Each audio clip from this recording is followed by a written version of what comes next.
Good morning. It is Monday, September 4th, Labor Day. Today, first, I wanted to go over. I made some changes to the layout of the channel. I'm just going to go over that quickly. I have 69 videos. Sweet. Uh,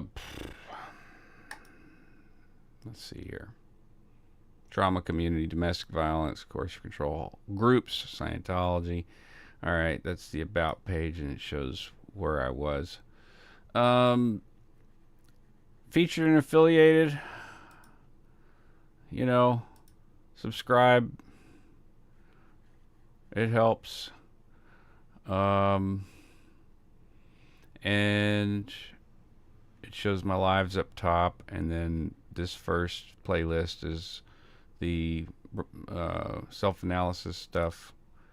And then yesterday I redid all. Good morning, everyone. Good morning, Dawn. Morning, Beachcomber. I went through all the stuff Doug and I did and sorted them.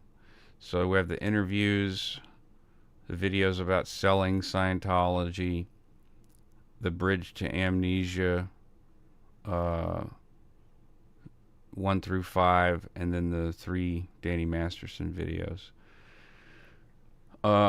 It just made more sense to me that way, so I put them there that way.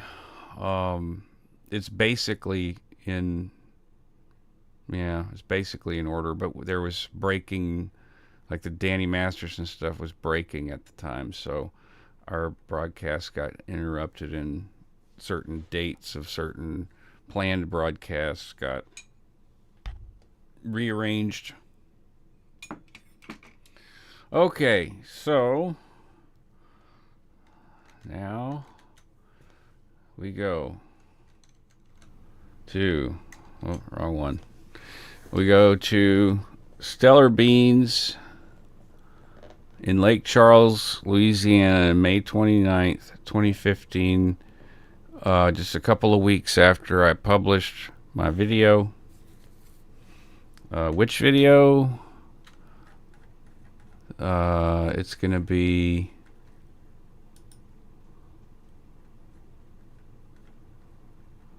oh, Lord, have mercy. I'm going to have to find this one. This video. So this one was done May 9th, 2015. And this is May 29th. So 20 days later. Morning, Chad. Morning, Amy. As usual, diving right into the thick of it with not a full deck of cards. In fact, all I have is the instructions.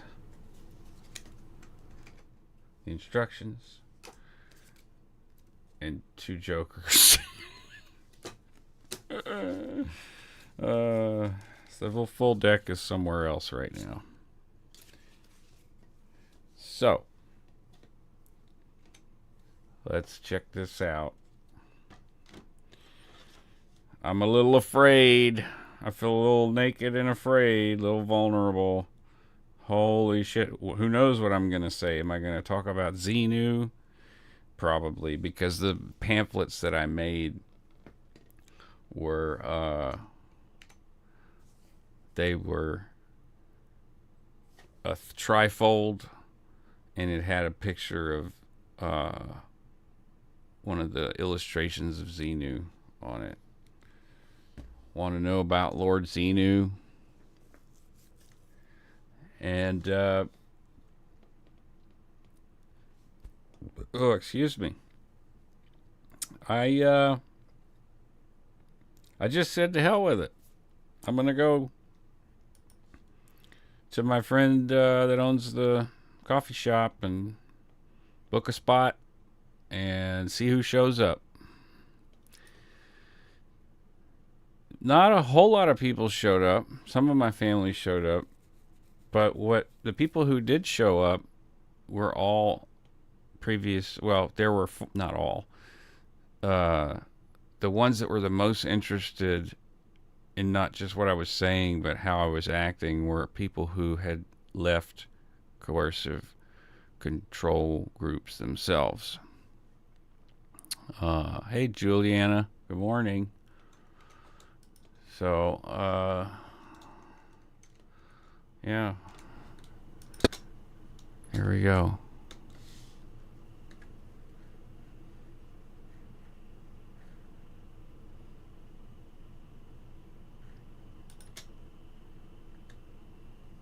Forgot to press play. Sorry if I'm interrupting any conversations. I'm going to go ahead and get this started. It's supposed to start at 7. It's now 7:20. I don't want to keep these guys here working any later than they have to.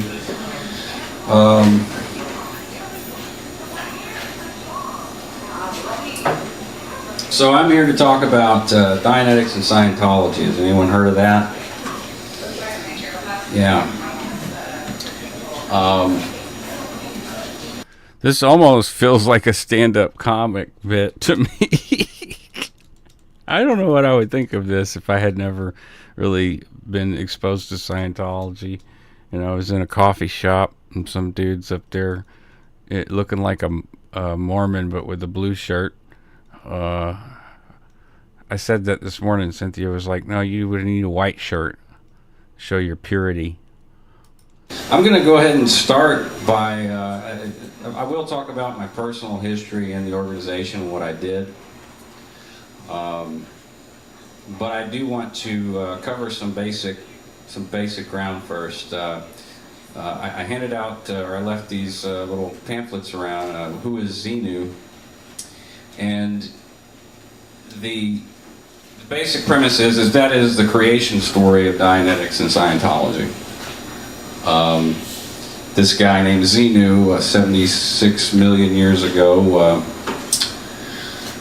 had an overpopulation. 76 trillion, I think, is what the actual figure is. 76 trillion.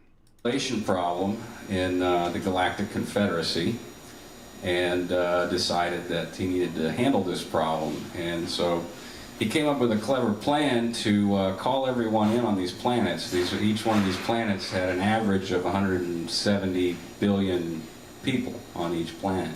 Some of them upwards of 250 billion people. So what he did is he came up with a clever scheme to call them all in for a tax audit. And all, billions of these people just decided, okay, no problem, we'll go and submit our taxes. And what awaited them was a flash freeze, and they were frozen with propylene glycol and ethanol. And then they were taken onto these giant DC-8 model planes that were equipped with rocket engines. Space planes. And they were flown from whatever system they were in into the... From Zeta Reticuli. Sol system, the solar system that we live in, and brought to a planet called Tigiak, which is Earth. Which is planet Earth.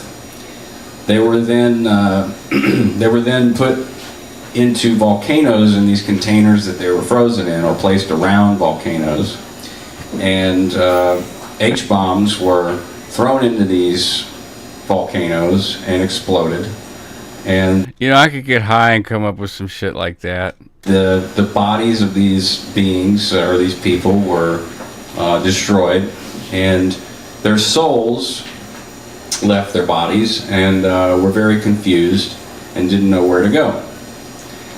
And so there were these, what are called, in L. Ron Hubbard's terms, implanting stations, where these souls would be attracted to, very similar to the way insects are attracted to light. And once they were in there, they were shown films about all the major religions that we see today, Christianity, Buddhism, Hinduism, and all of the religions that are the major religions that are practiced today. From there, these Thetans is what they call the soul. It's that's the term for the human soul in Scientology. And after Dawn, I'm not sure if that's a question. Is that a question?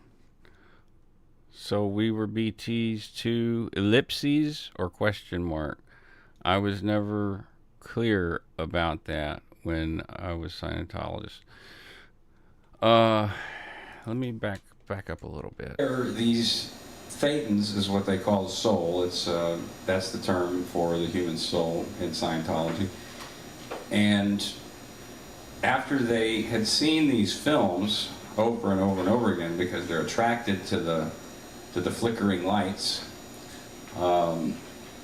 this is, you can laugh because this is pretty humorous. They got confused and they started to believe these films they were watching, and they began to attach themselves to human beings all over planet Earth. So, I mean, according to Scientology, if you were in, Dawn, yes, like the body Thetans are just other Thetans that are confused and disoriented, and some of them are very, old. That's why he talks about the time track a lot, and psychs on the track, psychologists, psychiatrists on the whole track, and that it's been this ever war between the psychs and people who are essentially like Jedis or clears or OTs and stuff like that. So when you're auditing BTs, you would be auditing other people off of you. It's on the. That's a good question, Dawn. If we were BTs, how did we un-BT ourselves? On the chart of human evaluation, and I don't know if I could find one that's actually Hubbard chart of human evaluation. Right. See, this is the expanded one from Science of Survival. Oh, can't see shit hardly. Whoa, hey there. All right. There we go. We can't see anything. This expanded chart here is basically anything from life to being a rock in space. It's basically like as far as awareness level, the awareness level of a being known as a Thetan.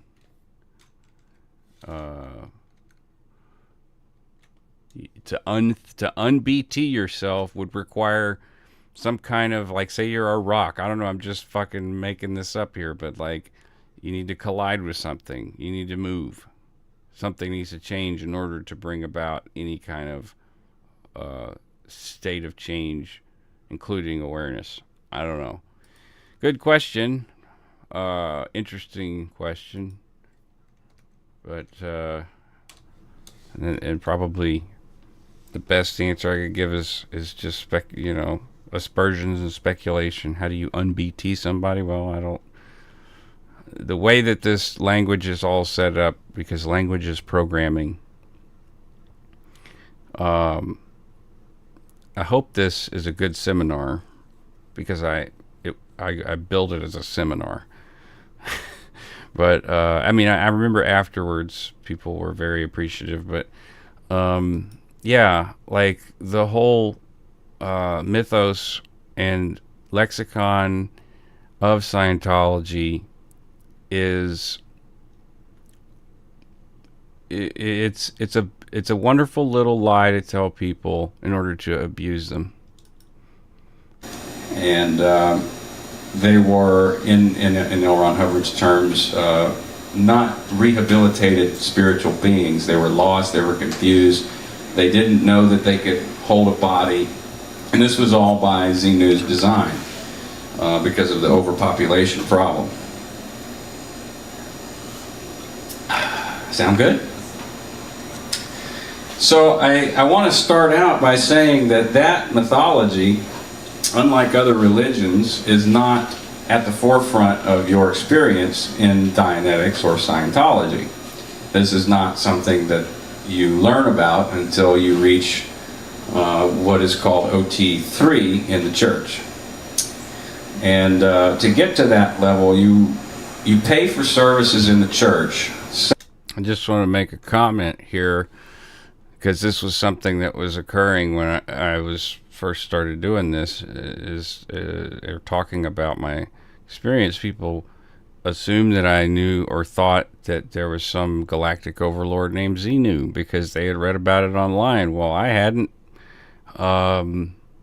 And, you know, as crazy as that sounds, I mean, I didn't have internet until I moved back home to Lake Charles. And, well, I mean, aside from the internet cafe that I worked at. Now there I could have gone places, but I didn't. It was literally 1 block from the mission. I was too scared to go because I was afraid of getting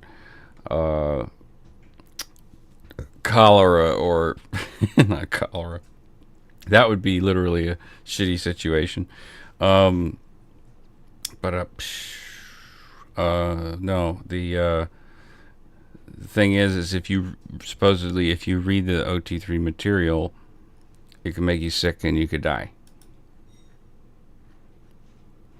Dawn Lambert, does that mean if I had tagged a few BTs, they're going to come after me now because I left Scientology and didn't get them back in session in 24 hours?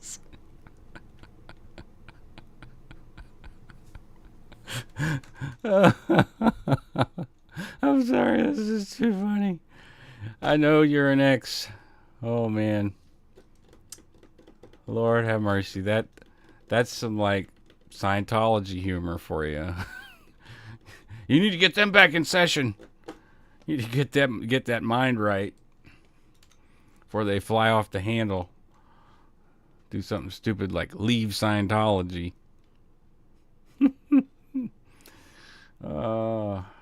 It's so much like domestic violence, families, and victims. It's not even funny. I say similar to the way that you would donate to a church when they pass the basket around and you give them money. But in Scientology, that is a concept called out of exchange, and you must not give people something for nothing. So when you donate to the church, you're donating for a service. You get something in return. And to go from where you start, which is cleansing the toxic chemicals out of your body through a program called Purification Rundown,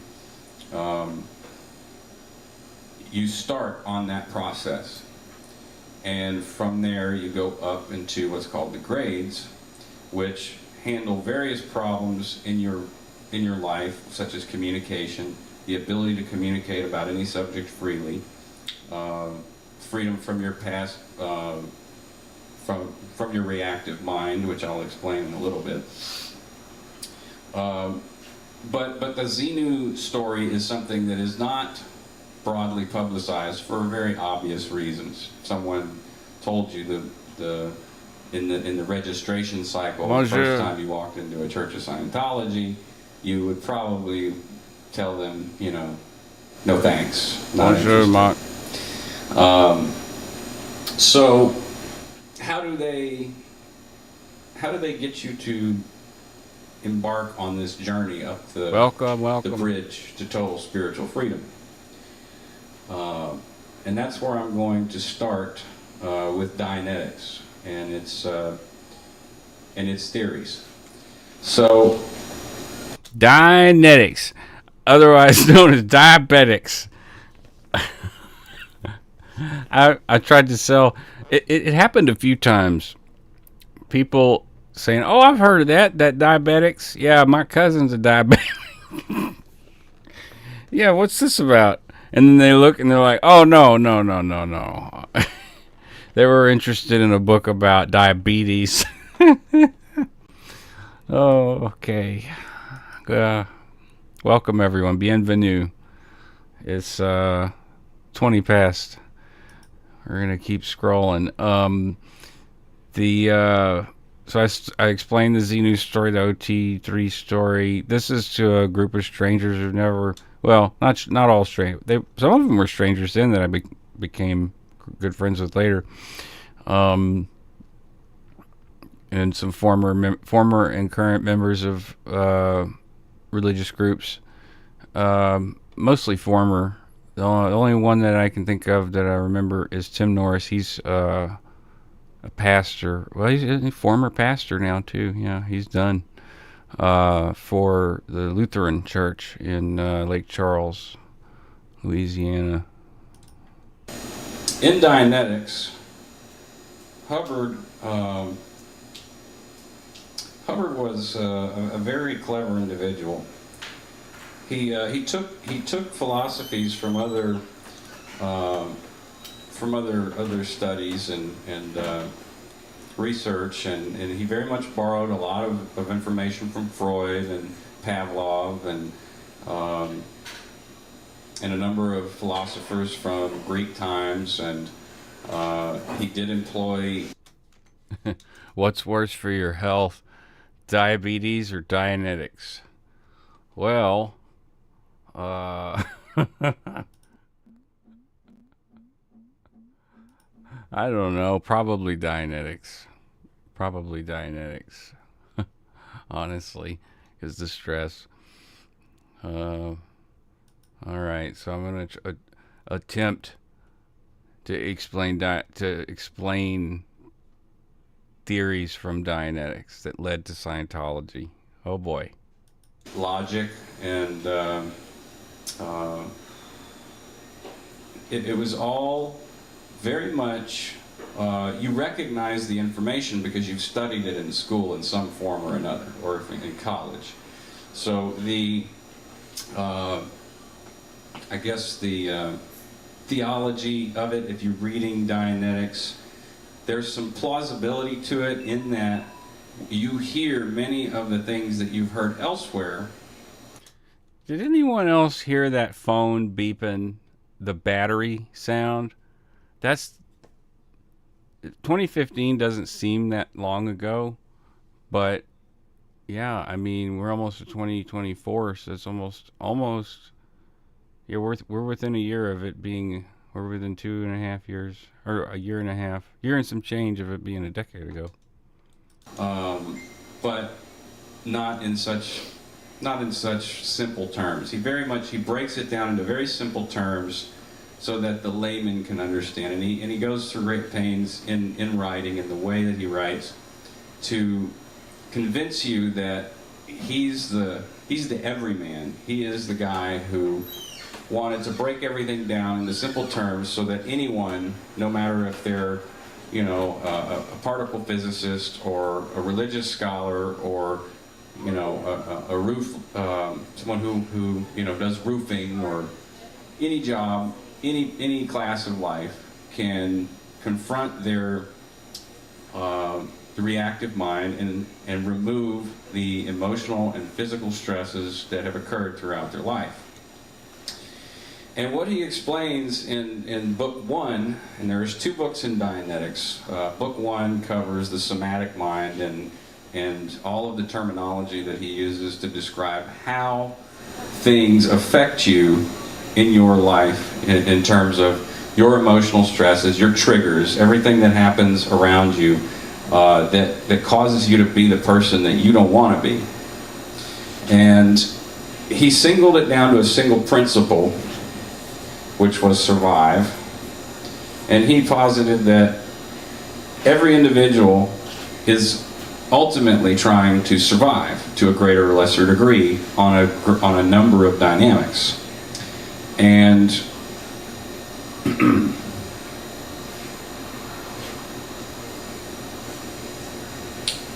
he didn't really isolate those dynamics until later, but he did isolate the dynamic principle of existence, which was survive. And he also posited that everyone is surviving to a greater or lesser degree.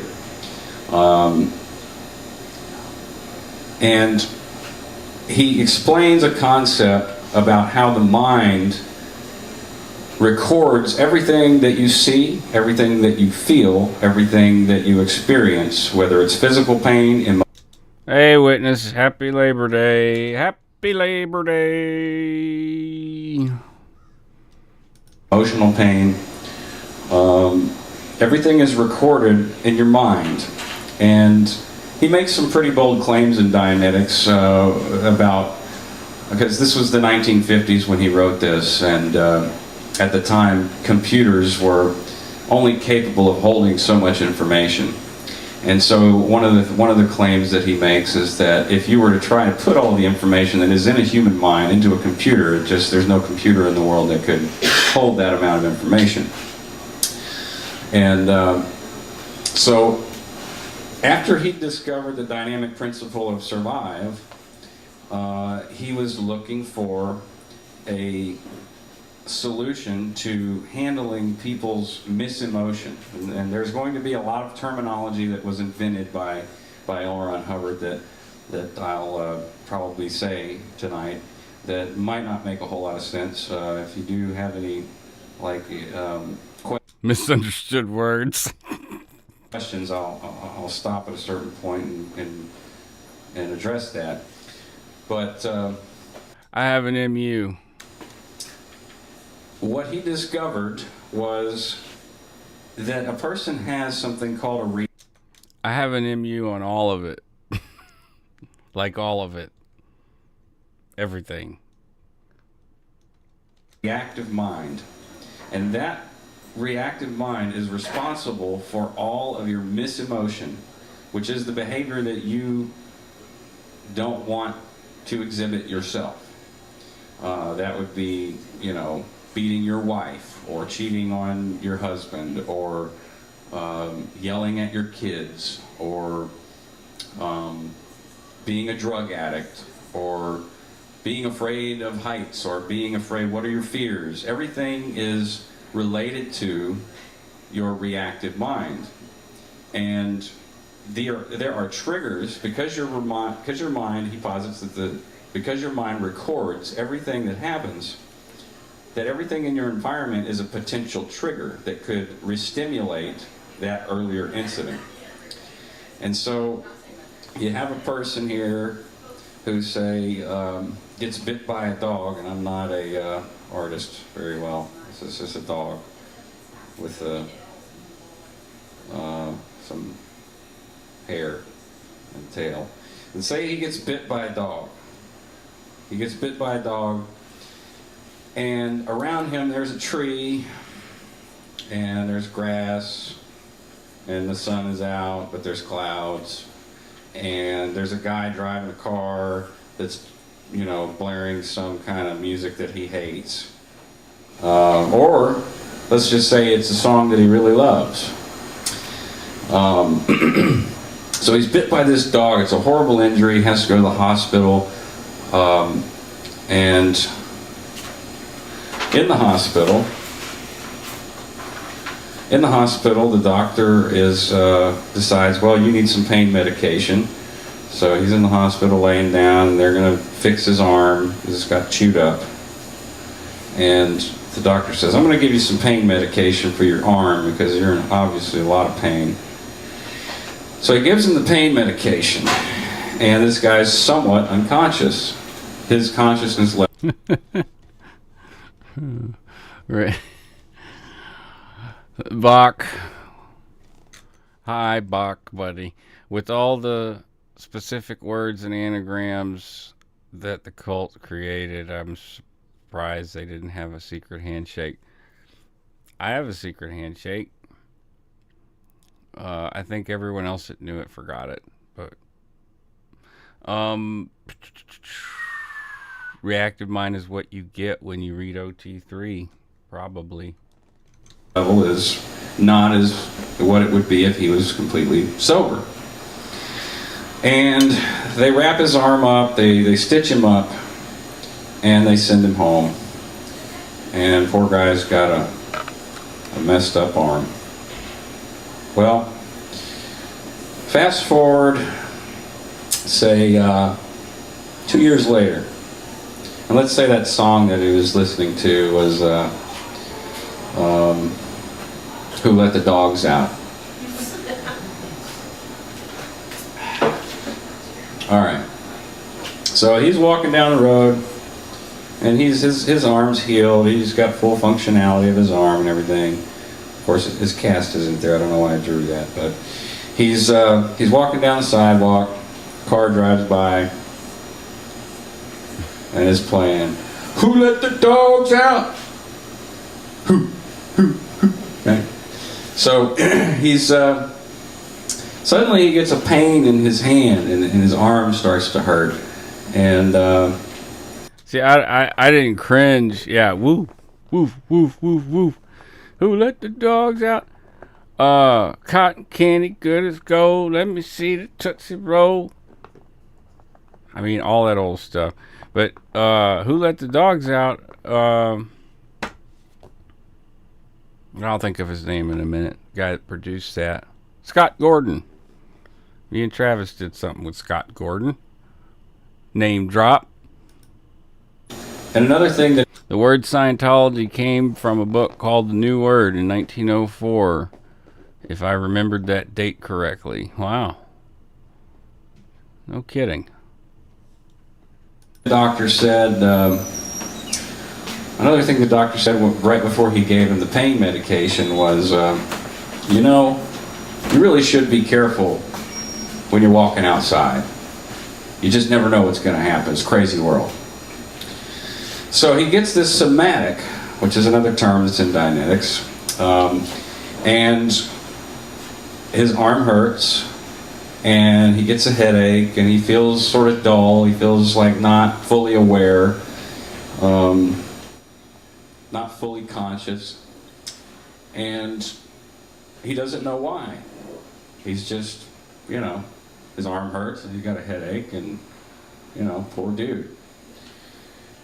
So, in Dianetics, Hubbard further postulates that what happened to this individual was that in his mind he's got these mental image pictures from early childhood all the way up to adulthood. And in these mental image pictures, and this is pretty close to how they explain it in the introductory Dianetics videos, in these mental image pictures, think of this as a movie reel. From moment to moment in your life, second to second, you are recording everything that... Dude was like, am I walking into something here? is going on in your mind. And that includes all... What's up, Willie? Yeah, you'll have... I mean, you know, these days, usually it's just lives, but if you watch replays, that's cool. This one's one that's like a seminar.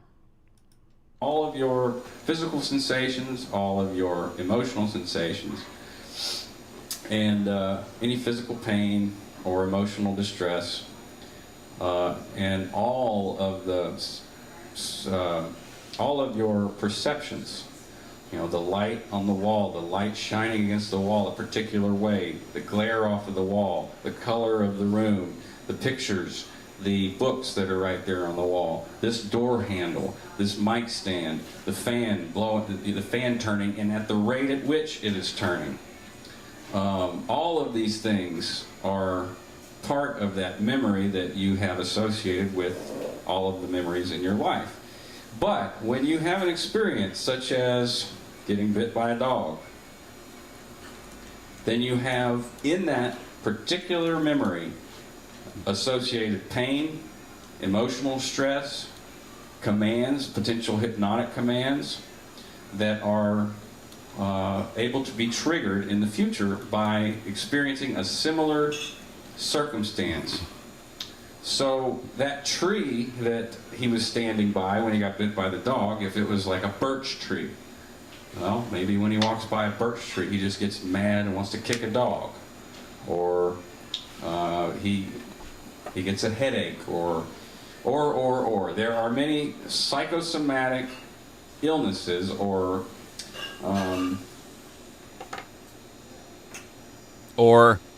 psychosomatic effects that can occur from having this memory that is essentially infected with a subconscious emotional pain or discomfort, or physical pain or discomfort. And he calls this an engram.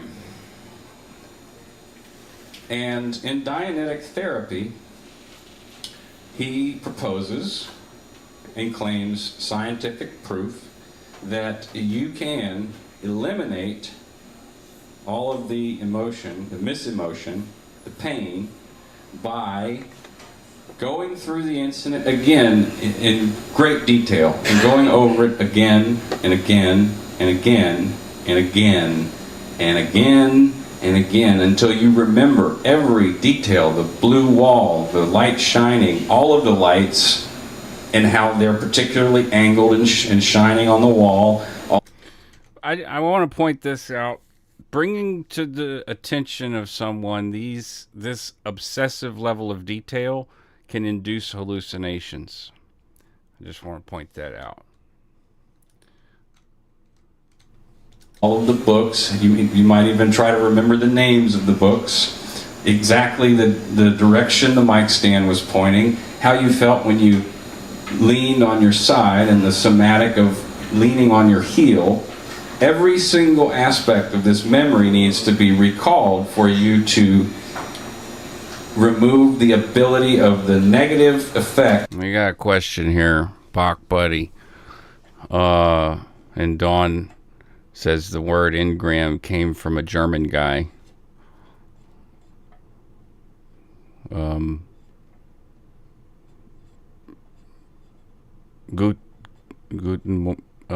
Morgen. I know that. Good morning.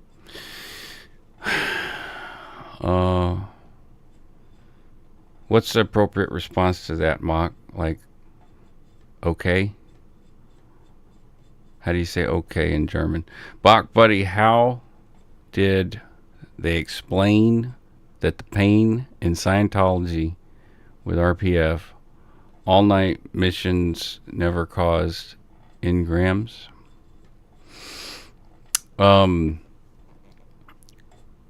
Okay, so whenever John Jones and I were building the mission, even as a young man, like I was working hard, very hard, and there was two of us, and we gutted that whole mission, mostly by ourselves. A couple times with some crews, but that was just for the equipment that we couldn't afford, or that no one had, and we needed to rent and get a crew to do. So I was in a lot of pain. 22 years old, 23 years old, 24 years old. A lot of pain from working. My feet were completely cracked from the heat walking on the pavement in LA. Dry heat, concrete get real hot, stays hot because the heat all year long. And my foot cracked. It cracked so much that it was just like meat, like it cracked all the way to the meat. And I happened to find this lotion, something Norwegian lotion for ice fishermen, basically, and some other company bought it out, and I can't find it anymore. But the that stuff was working to heal my feet, and it was a shitload of pain. the the pain and the suffering, Bach Buddy explained the pain in Scientology with RPF and with anything else. RPF is a full-time activity, but when you are when I was on staff, there were periods of full-time activity and long periods of full-time activity. So where you didn't get sleep, and you weren't. They didn't do the whole Sea Org tradition with the busting someone down to the lowliest rank, but that happened on the org board, and you would constantly. And it happens in the Sea Org, where people are constantly going from post to post or being promoted or demoted, and it's a never-ending cycle. But how do they explain it? Well, it's all explained with Scientology. It's all explained with, as I kind of like related to what I said, when you expose or when you expect someone to keep track of all of those sensory perceptions and you expose them to all of that, then you have all kinds of, you'd have to explain it in Scientology terms, really. And that doesn't make a whole lot of sense. The overt act motivator sequence, yeah, we could go into that. Maybe I do in this video, but it doesn't make a whole lot of sense. So, all night missions never cause engrams. I'm not sure.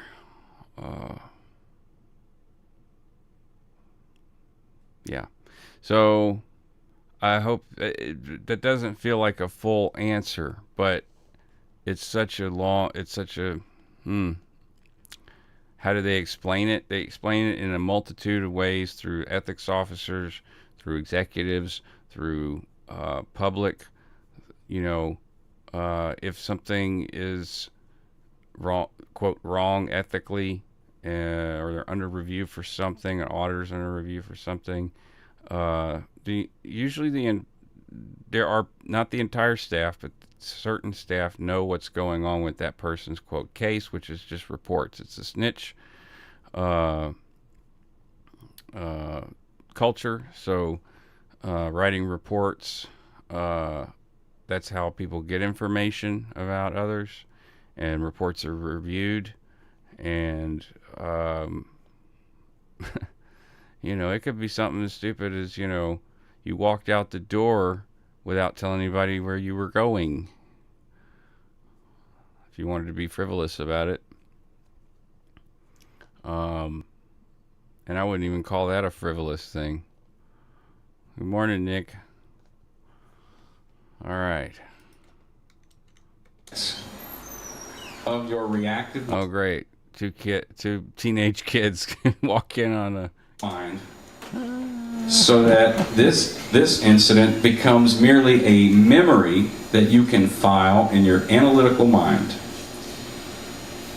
Your analytical mind has no concept of pain, misemotion. It's just everything is as it is. It's just a record. But an engram, which is in your reactive mind, has power and control over you in the present time and influences you in very negative ways, such as somatics, psychosomatic problems. You think you have, cancer. You're worried that your kid's gonna. Oh, holy shit! I was just about to say that up to this point, I hadn't completely. I still very much was against most psychiatry and psychology. I thought that, you could still work it out on your own. If I couldn't work it out with Scientology, I don't need therapy. It says, you may think you have cancer. Well, I did. It's kind of like you're pregnant. Disassociate from you. You're worried that. Good morning, Belladonna. Good morning, Nikarasu. Good morning.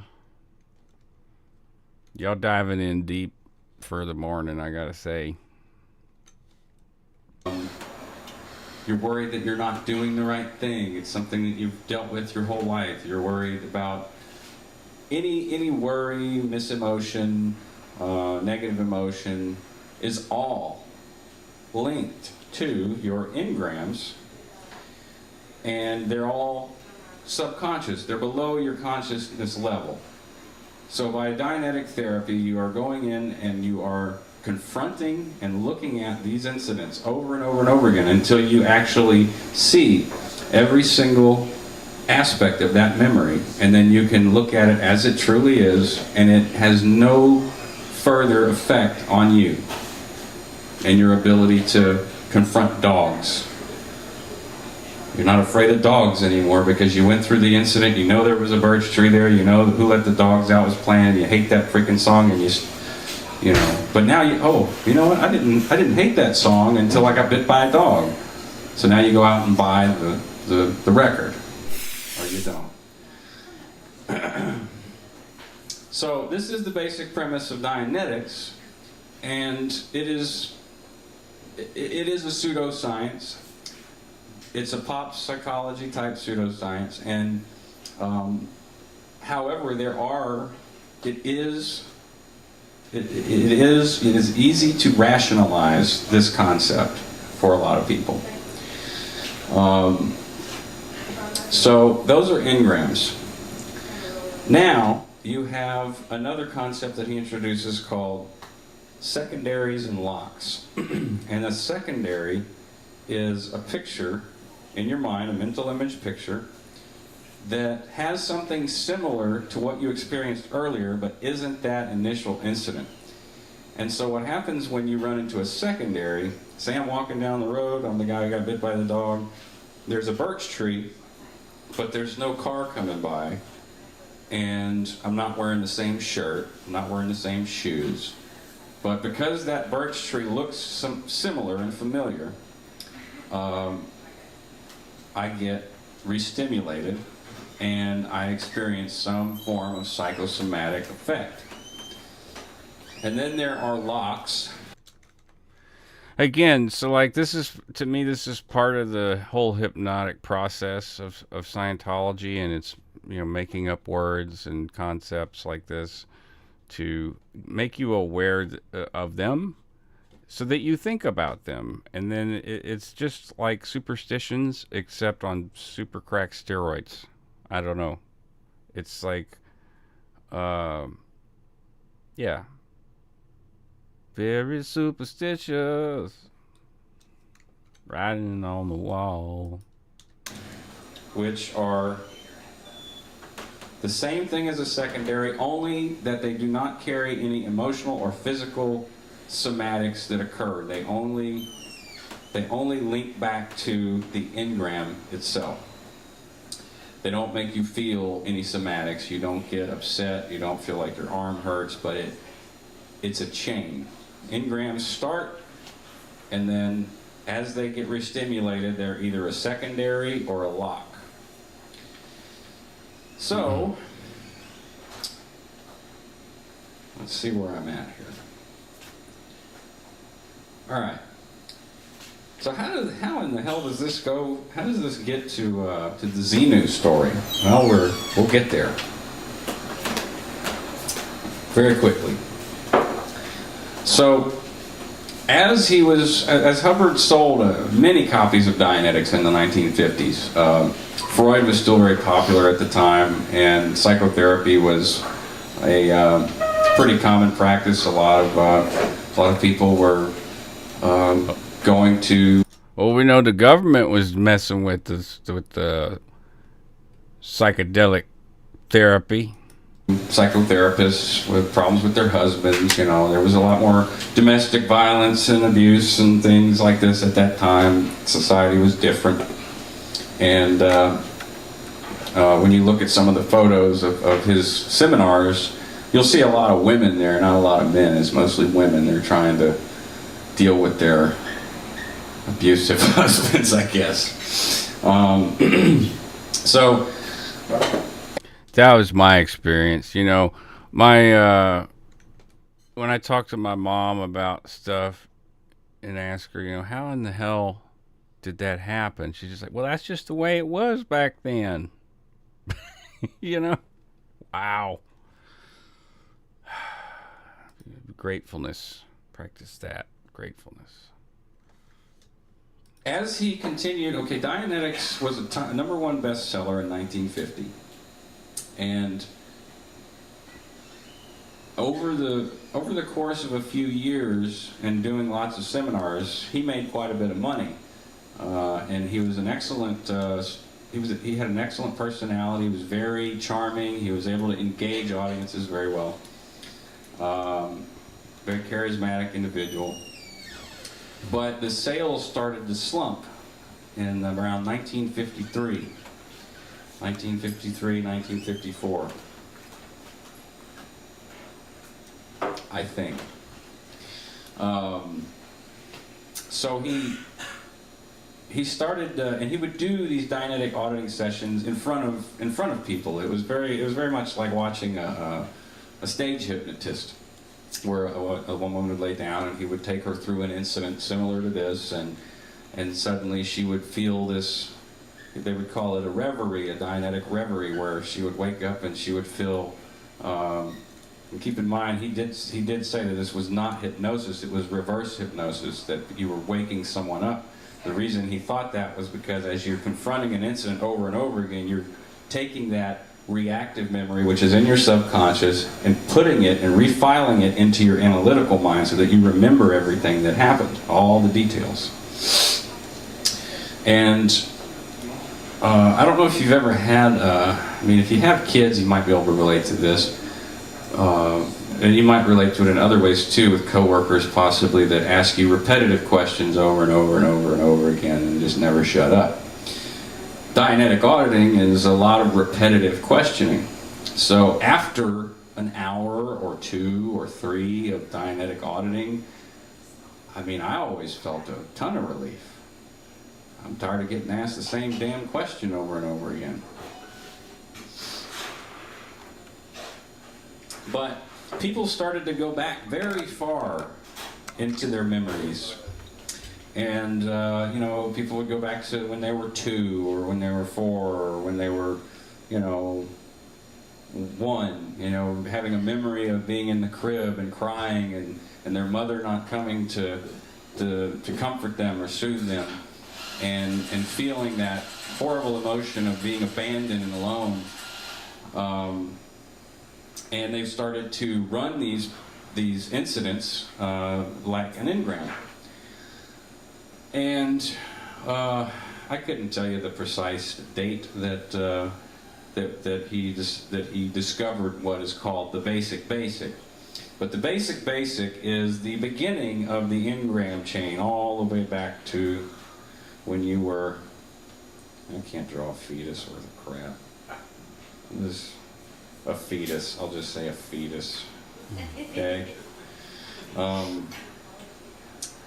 And this will be very interesting. So there was people that were claiming that their memory, they had an engram from when they were a fetus in their mother's womb, and their father having sex with their mother, and it was the memory that they had was that it was an attempted abortion.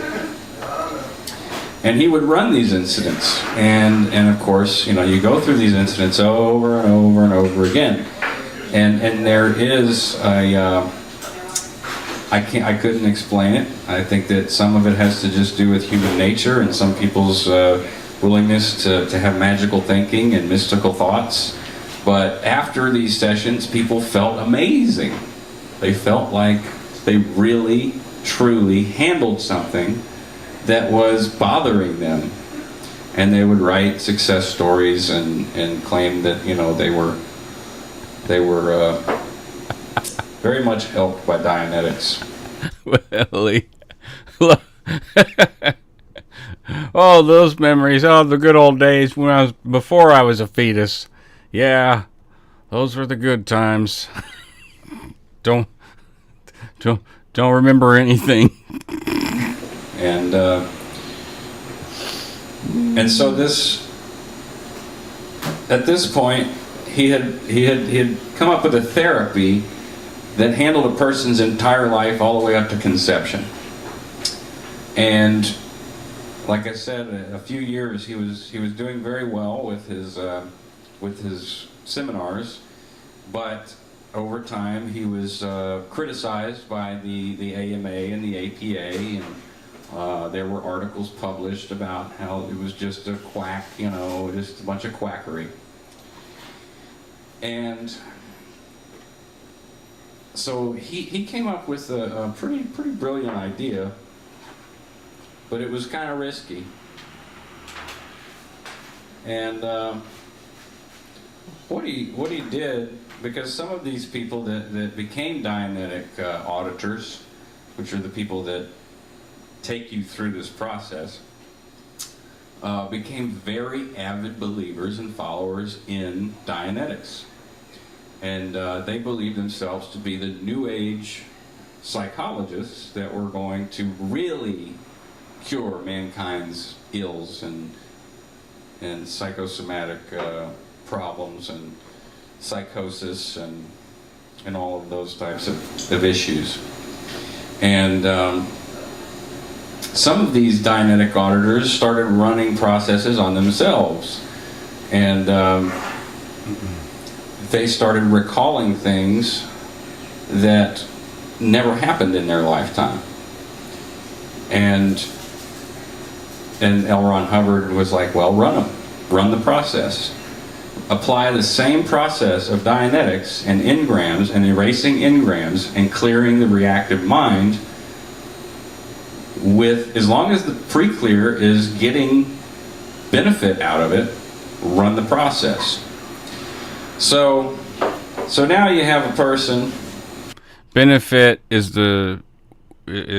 not the right word to use. Would not have been the right word to use there.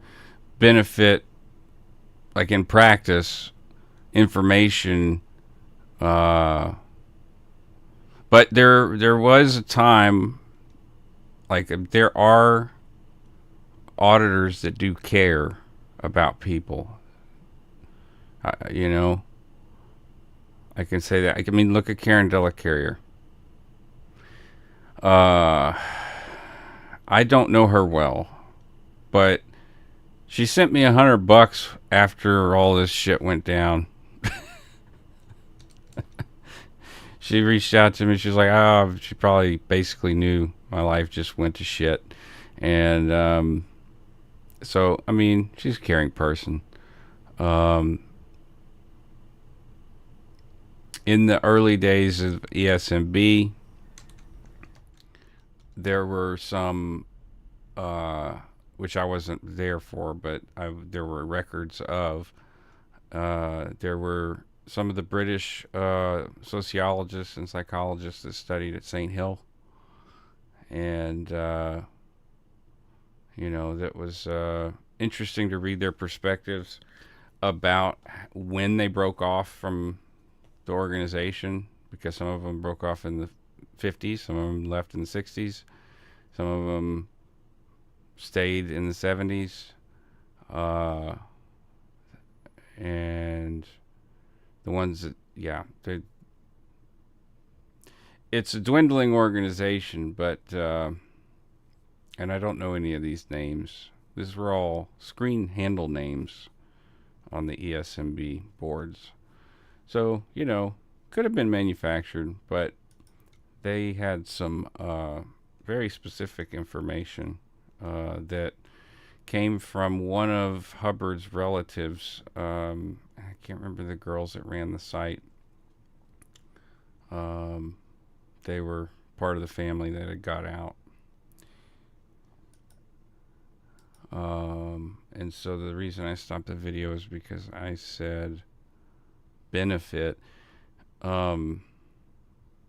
Yeah, because there are auditors that want you to have some benefit from auditing, but it's not always the case. It's not most of the time the case. It's sec checking, and prerequisites and stuff, all kind of stupid stuff other than what would be considered some kind of therapy. Oh, shit. All right. So now you have a person that has their present lifetime,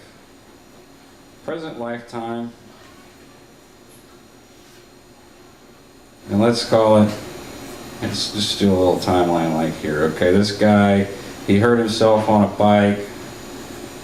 bike incident, broke his leg when he was, I don't know, 6, and at age 8 he busted his head open by falling from a tree incident, and then he got in a wreck when he was 16, wreck, and then when he was 25 he got divorced, and there's a bunch of incidents in between, but this is this person's present lifetime. Well, when L. Ron Hubbard started running, and then all the other auditors started running processes, Dianetic processes, on things that didn't happen in this lifetime, well, suddenly you've got an infinite amount of processes to run, because who's to say how long the universe has been around, or, you know, even if it hasn't been around a finite amount of time, you've got tons of material to work with. And this served as a way for him to, and this is very controversial, obviously, with people within the church, and it is somewhat controversial with people that are still associated, they're still identifying themselves as Scientologists. But when you have this present life, and then suddenly you have all this stuff, even if it goes back 1,000 years, then you have pre-clears coming in the door that you can service for quite a long time. You can get a lot of money out of them. You can do a lot of therapy. And so, since it was a past life deal at that point, and he was running past lives, and You know, I'm not saying, I'm saying what I'm saying clearly in public, but I'm not saying now that it constitutes for therapy. Most certainly not. It's what they consider a therapy. people were getting spiritual benefits out of it, or many claims that people would, remove their glasses, throw them in the trash, and never have to use them again because they ran an incident that at some point in their past life they had their eyes gouged out by the Spanish Inquisition, or they had their heads crushed by a rock when they were hunting buffalo in Transylvania or something, whatever.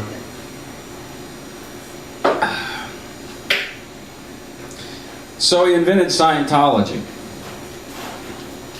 I'm getting ahead of myself here. So in the present lifetime, once a person clears all of their reactive mind from birth until present time, then they reach a state that Hubbard called clear.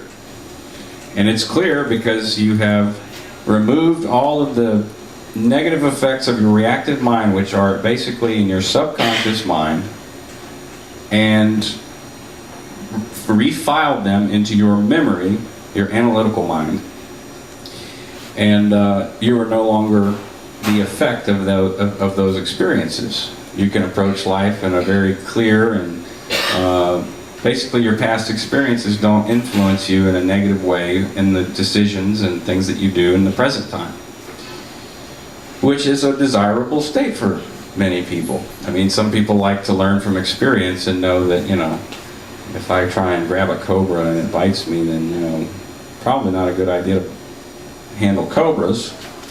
But theoretically, if Clear, had he handled a cobra at some point in his present lifetime and got bit, then he wouldn't have any fear of cobras after he became Clear. He'd probably get bit again. So that is what a Dianetic Clear is. And so jumping back to Scientology, when you have this past life, past lives, potentially millions, trillions, thousands, whatever, then it opens up a whole new world of possibilities, because you can run processes, Dianetic processes, on someone forever. And you can induce schizophrenia, and you can induce mania, you can induce psychopathy, you can induce sociopathic behavior. I don't want to say psychopathy. You can induce sociopathic behavior, psychopathic behavior. You can induce schizophrenic behavior by going whole track. You can do it without it, but, you know, whole track tends to be, especially with sleep deprivation, food deprivation, and overwork. Yeah, you can you can get very suggestible, and the processes are meant to be subtle. So just conversational. Dawn says, I had an intensive of auditing because of migraines from spousal abuse, and they did blue for good.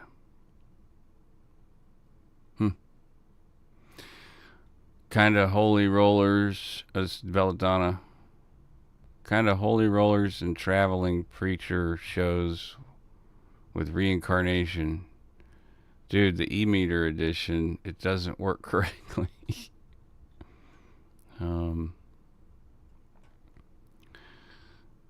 Yeah. Can induce all kinds of problems. Yep. One thing I learned from having schizophrenia in my family is, this is Willie, is it doesn't hit until adulthood. Yeah. Early onset is generally, and this was part of me getting diagnosed. There was an initial diagnosis of it's not schizophrenia, it's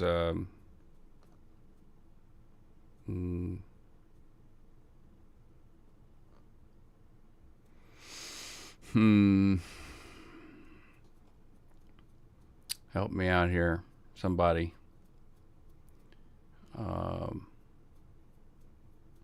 Because I'll get it. Let's see. I want to say there's a P in the word. Nope, not bipolar. Not bipolar. My dad had bipolar. My biological father was bipolar. What up, Brian? It's all good, man.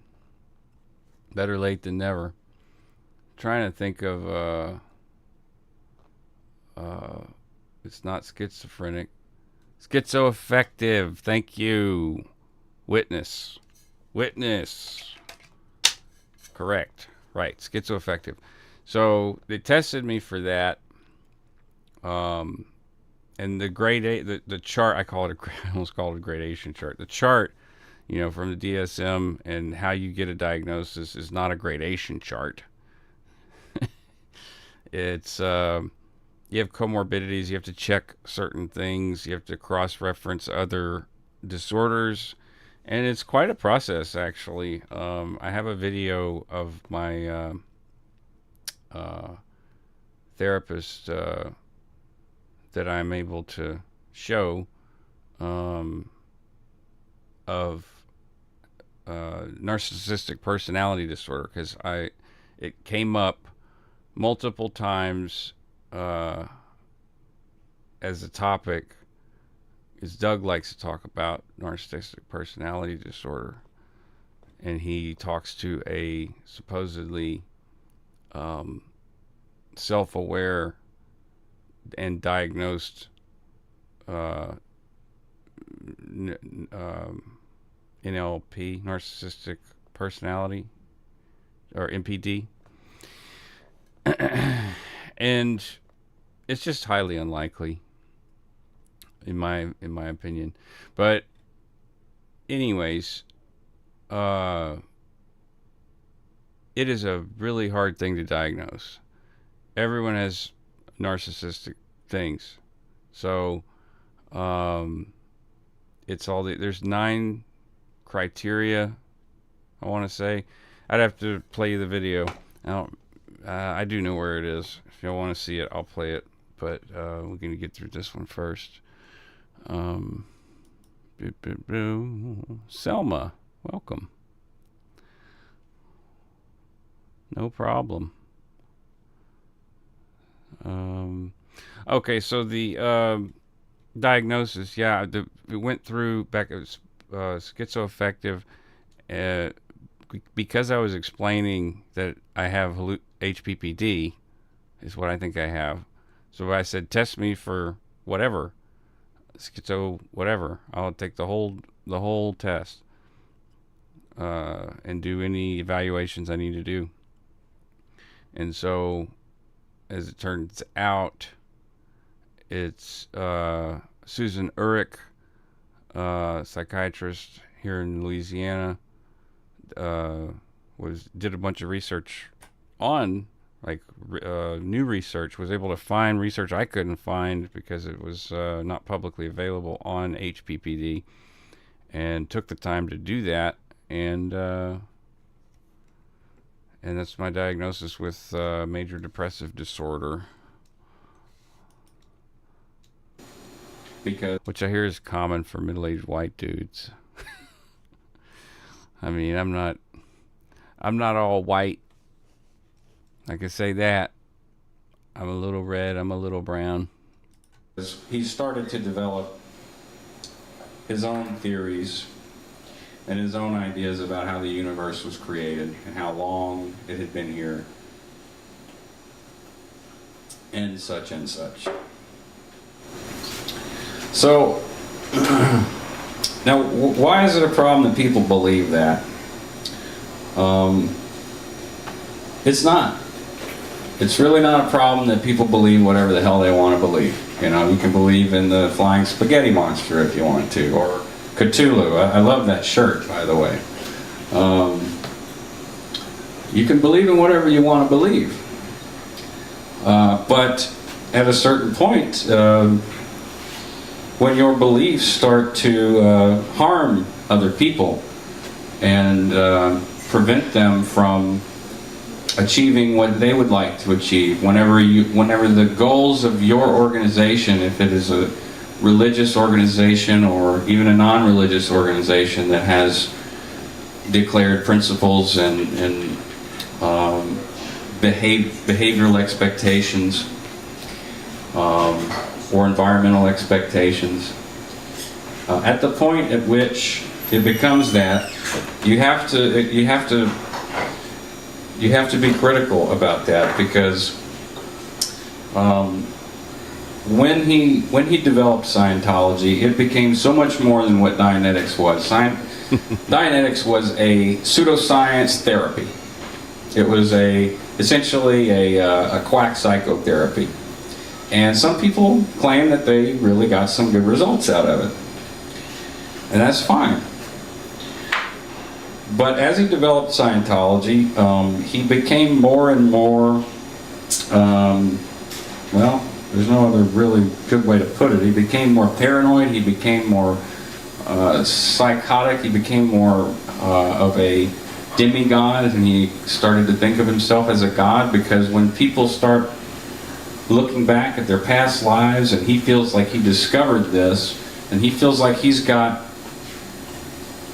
the tablets that Moses, handed down straight from heaven. And that can do some dangerous things to people, and possibly induce, or if he already was mentally ill,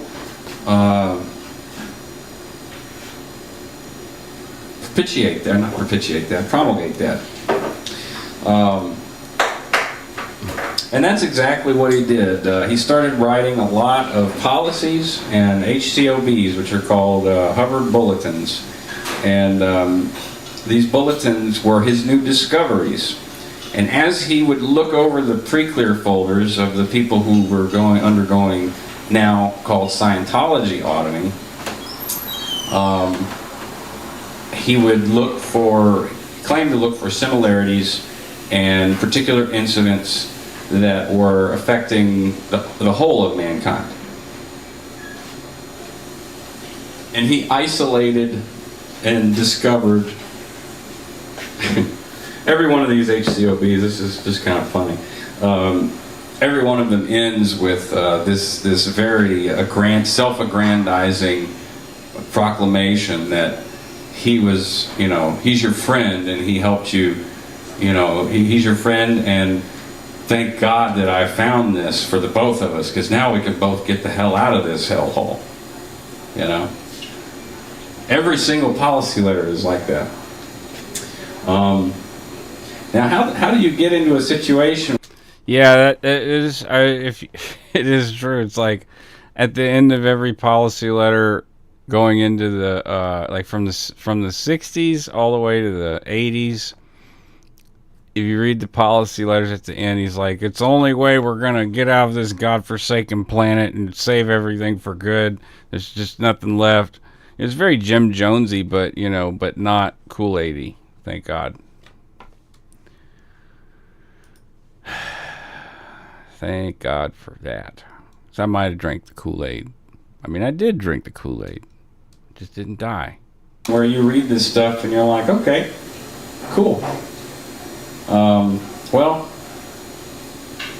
that's where thought reform comes into play, and you'll see thought reform as I've been learning about it. And I'm actually, to be honest, I'm new to this.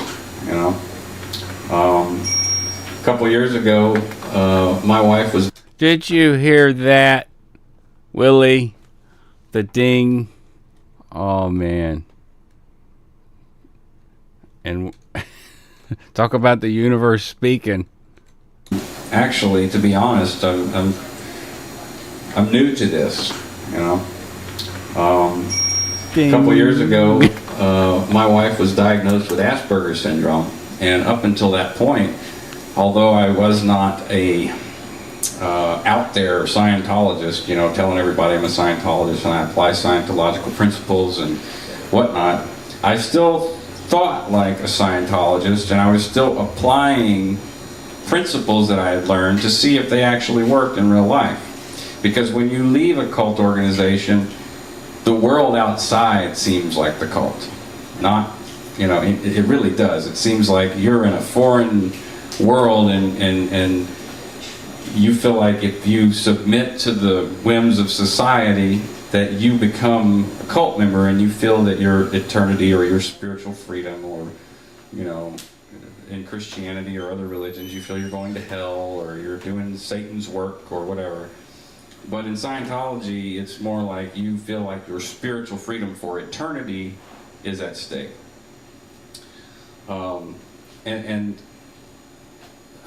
So when my wife was diagnosed with Asperger's, in Scientology, there's a lot of front organizations. One of them is. I still feel like this is a stand-up bit. So my wife has Asperger's. It was later. It's called ASD now. Very anti-psychiatry and anti-psychology, and I mean, it is drilled into you that is the worst thing that you could ever do is to send someone to a psychiatrist or a psychologist. You might as well just put a bullet in their head before you do that.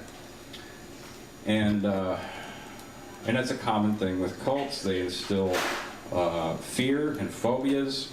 They isolate you from your family and friends, and they how y'all doing? How's it going?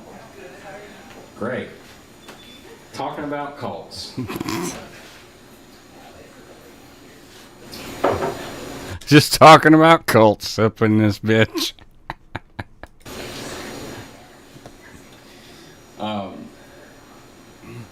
I didn't believe in mental illnesses like 90% of them. I didn't believe that psychology or psychiatry had contributed anything to society other than homicidal maniacs. I believe that the Columbine massacre was due to prescription drugs that these kids were given, along with other mass homicides. And I believe that the product of psychology and psychiatry was the downfall of mankind, pretty much.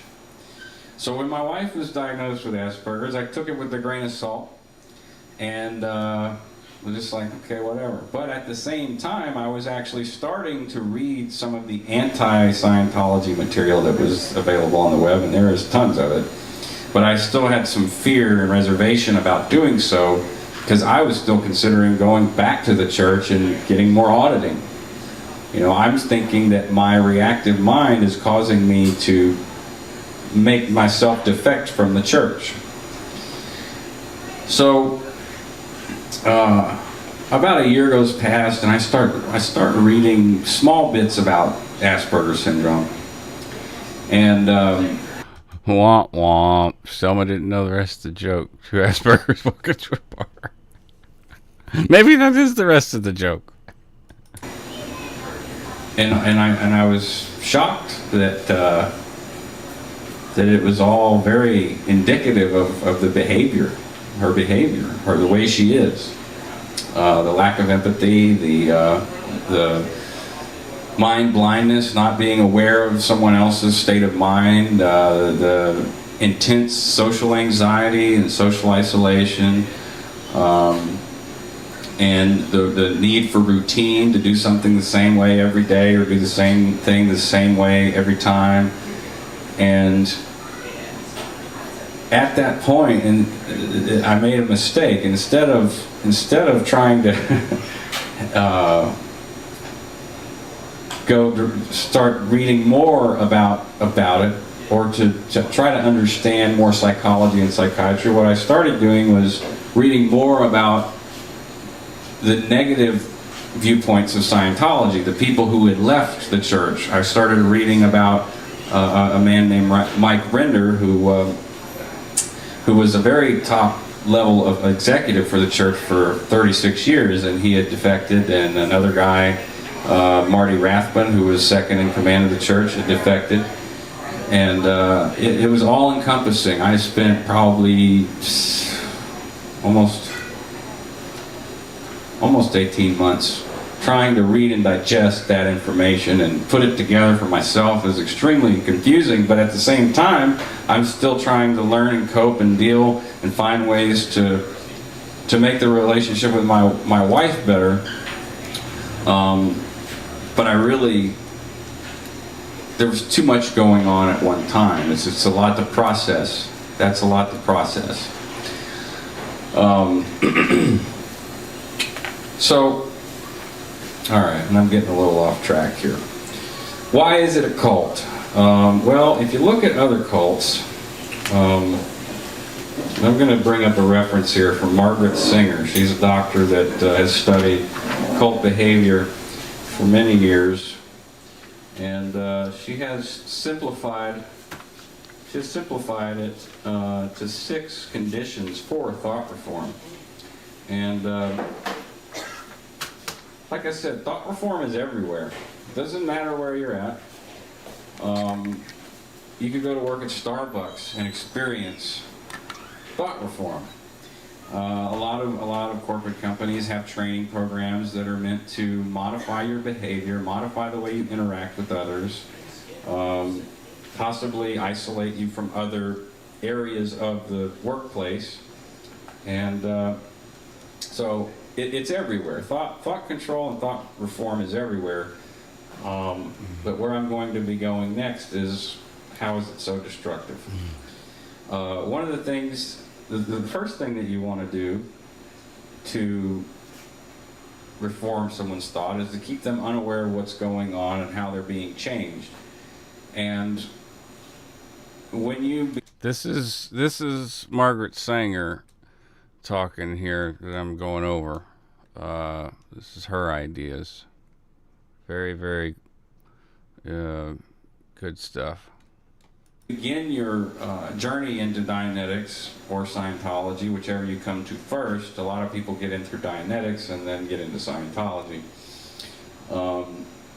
It's a slow process. It's layer by layer, and they do it by building agreement. And they have a very clever little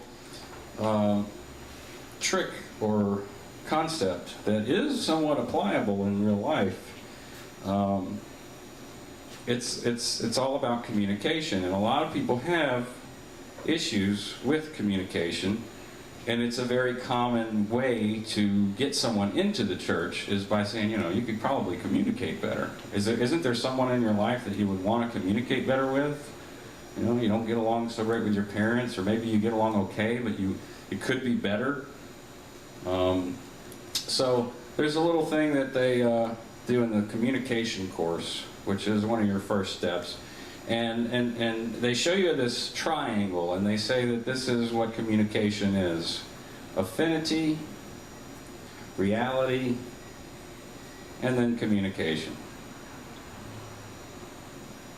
And the basic concept of this is a very simple thing. If you raise one of these, doesn't matter which one, then you will raise the others. And as an effect, your communication will be better with that person. And affinity is defined as a general liking to another person. Reality is defined on literally what you agree on. Is this wall blue? If it is, then you have some basis of being able to communicate with that person. But say you had a schizophrenic person here who thinks that this wall is orange and that's a giant sea monster, and then there's a pink elephant, and there's all this stuff going on. Well, if you have no reality with him on that, then you're not going to be able to communicate with him very well. You're just like, yeah, okay, man. And then, what are you going to talk to that guy about? But if you say, yeah, man, that sea monster, boy, he's like, do you see the shit coming out of his ears? Do you see those like big nuts that are hanging? And do you see the pink elephant? It's like changing colors now, or do you see, and he might really engage you in that. And to be quite honest, I have engaged people in Los Angeles. There's quite a lot of crazy people in Los Angeles that just walk around on the street day to day.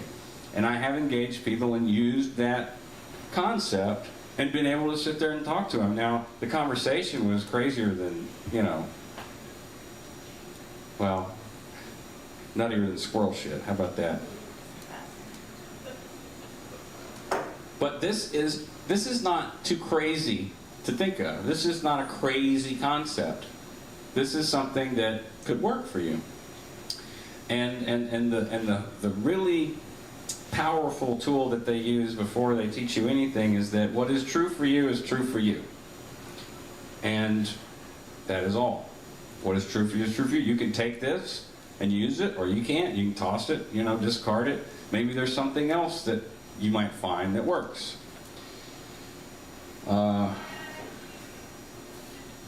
Control the person's social and physical environment, especially control the person's time. This should be pretty obvious of how that is a cult. Cults want to control every aspect of who you are, where you spend your time, They want to keep a close eye on you because they want to keep you close to the herd. There's different methods that they'll do, but that's a crucial aspect of thought reform. Because when you're constantly around that person, you can constantly implant them or tell them what it is they should be thinking, doing, feeling, and what it is they shouldn't be thinking, doing, or feeling. Systematically create a sense of powerlessness in the person, and you can see this in 12-step programs. You see it in a lot of Christian organizations and a lot of religions. You know, you have no power. You can only give it to God. Manipulate a system of rewards, punishments, and experiences in such a way as to inhibit behavior that reflects the person's former social identity.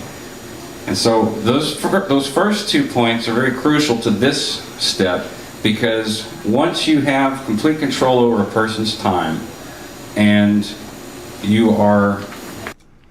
That's right, Bach. You're right. And if I'm not mistaken, you watched and you were on some of the broadcasts with Doug and I, talking about TRs, how all that is conditioning, and it is a very good way to gain thought control. Yep. I forgot third ones. When you convince them that they have no power, then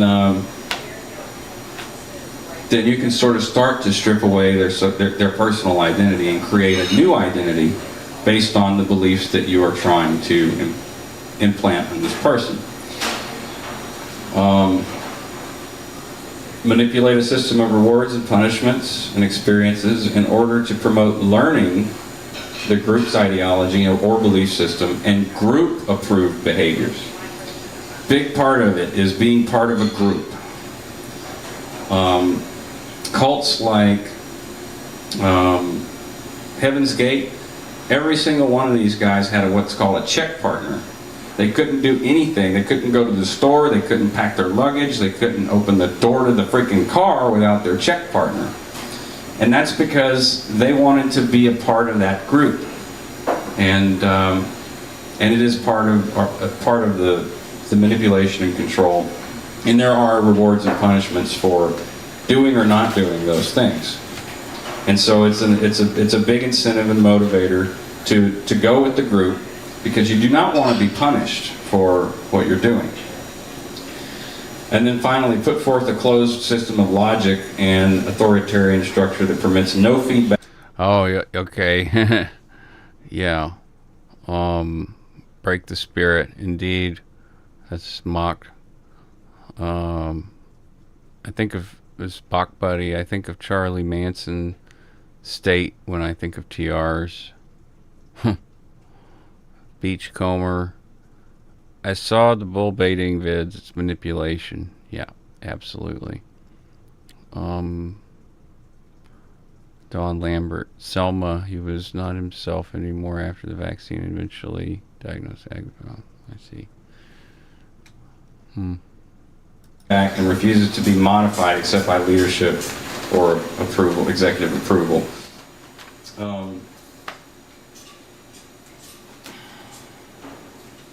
Basically, in a cult, there is a person who is your God. And in Scientology, that is L. Ron Hubbard. And in Heaven's Gate, that was Marshall Applewhite. And in Jonestown, it was Mr. Jones. Branch Davidians, Moonies, whatnot. A couple quick things in addition to that are very powerful mind control tools are something called thought stopping, and that's related to language very much. They load the language, and after they've basically indoctrinated a person, there are terms, or it's usually language related. And just for fun, some examples of some thought stop. Well, you know what? We'll go what thought stopping is, okay? 'Cause that's really important. When you have an evil thought, or you have a thought of leaving, or you feel like, that's not right, there's always going to be, in a very effective cult, there's going to be an explanation for it. And for as many behaviors as you can have an explanation for, as many reasons as you would want to leave or depart or get away from, or even if you just have a consideration that something should maybe be different, there are terms in language that only usually the cult can understand that explain what it is you're experiencing, why you're experiencing it, and how you need to go about handling that in the proper way, because leaving is never the right way to do it. Leaving is never an acceptable way to get out of an organization like that. And a big reason for that, especially in cults, is that there are a lot of abuses that go on in cults. So, fun little terms, Scientology terms, ones that I personally used or was, told that I, had issues with. Service facsimile. And back to the pages where the engrams are little pictures like a film reel. Hubbard often referred to those pictures as facsimiles, similar to like a fax machine. So it's just a picture. And a service facsimile is a computation generated by the individual to make self right and others wrong, or to dominate or escape domination, and to enhance their own survival and injure others' survival. The computation will cause the individual to deliberately hold in restimulation, if you remember that word, from you have an engram, later on you remember something, it restimulates you. Selected parts of his reactive mind to explain his failures in life or in the organization or for himself or whatnot. So for example, a person may keep an old injury in restimulation so that his family feels sorry for him, looks after him, and whatnot. So, little note on that: degraded beings. A person will be in constant restimulation in order to get sympathy from other beings. That's a degraded being. So my friend who was injured and broke his spine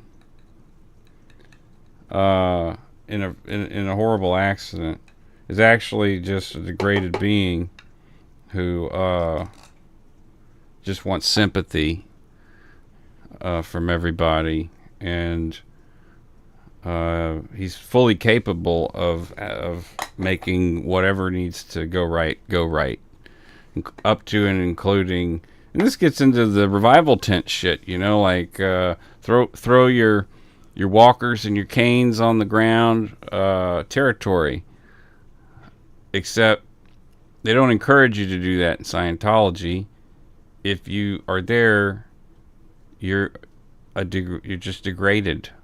And if you're connected to somebody who's there, that's usually how, like Jim Hamry had a daughter who was mentally retarded, and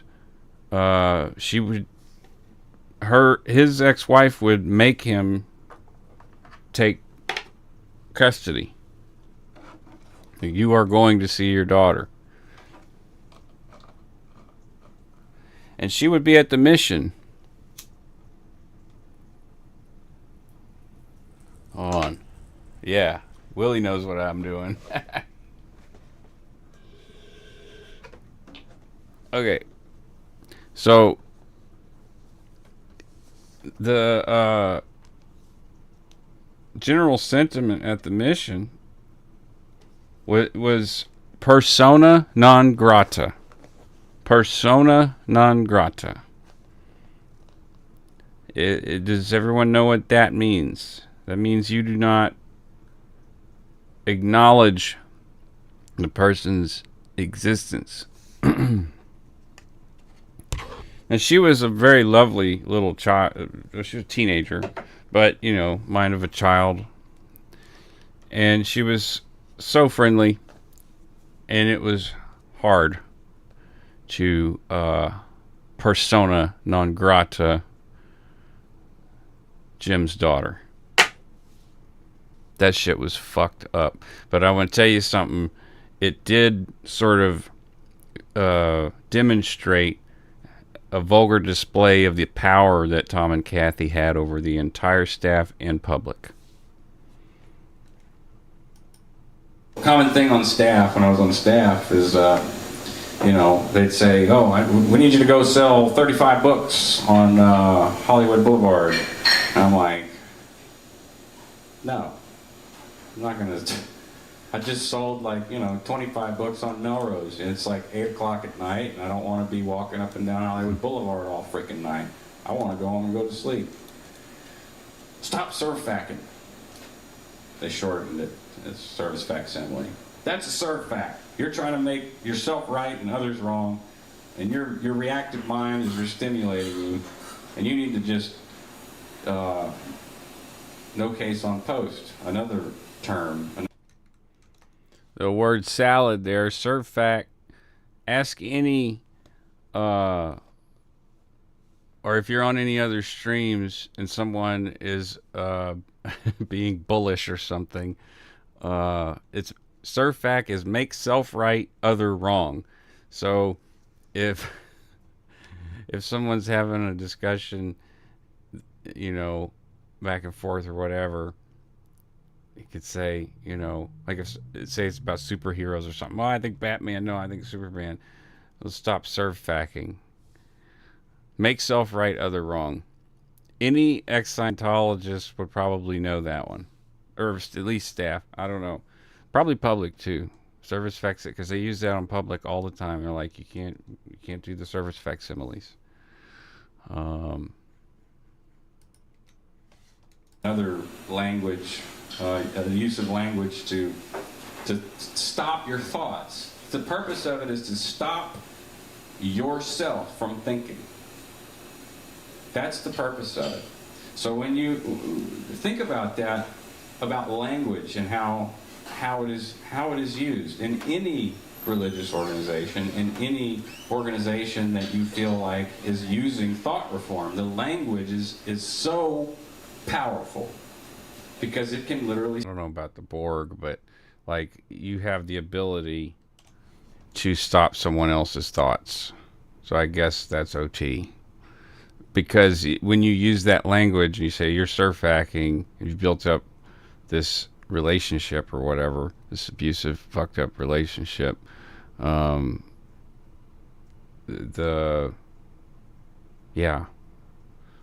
language... It's in the language. Makes me wonder why, you know, I'm seeing so much Navajo stuff. Because their language.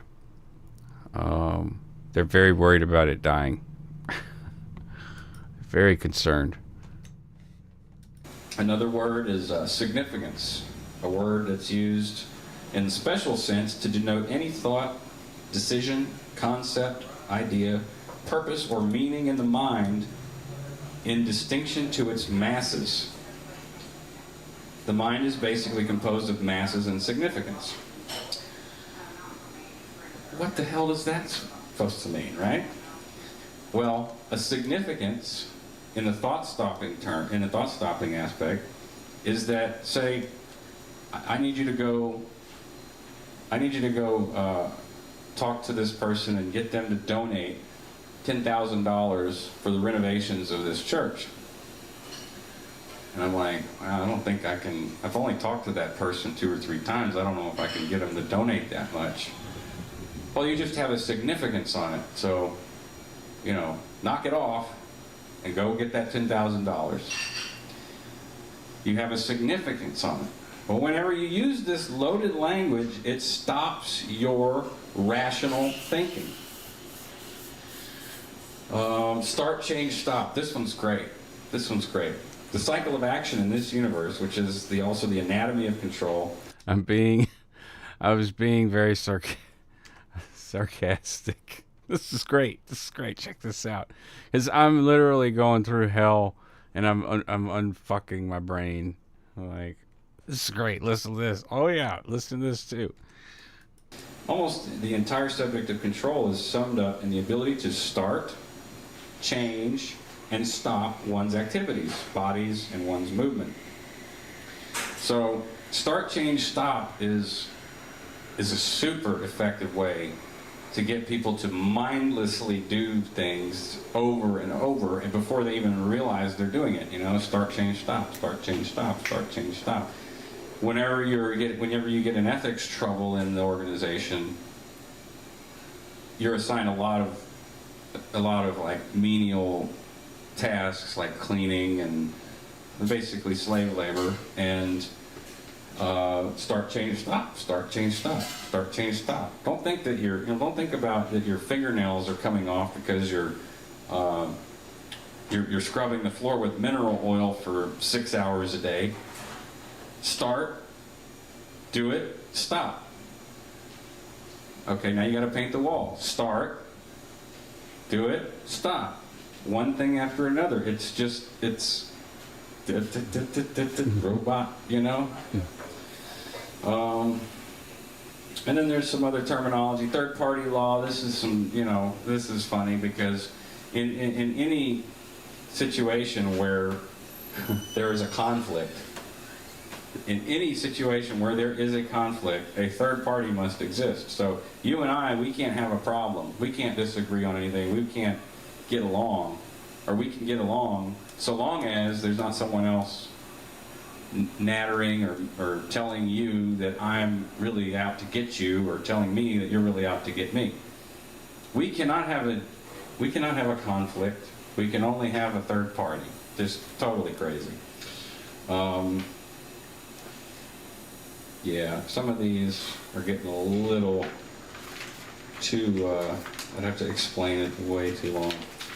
I feel like I've done a pretty decent job explaining Dianetics, but Scientology really is a vast system of mind control and thought control, thought reform, coercive action. There is a lot of self-hate whenever you are a staff member and you're involved in the church, because everything that you have an issue with in the church is never a problem with the church. When you're studying on course and you like, I don't really agree with this. Oh, well, the supervisor comes along and says, do you have any misunderstood words?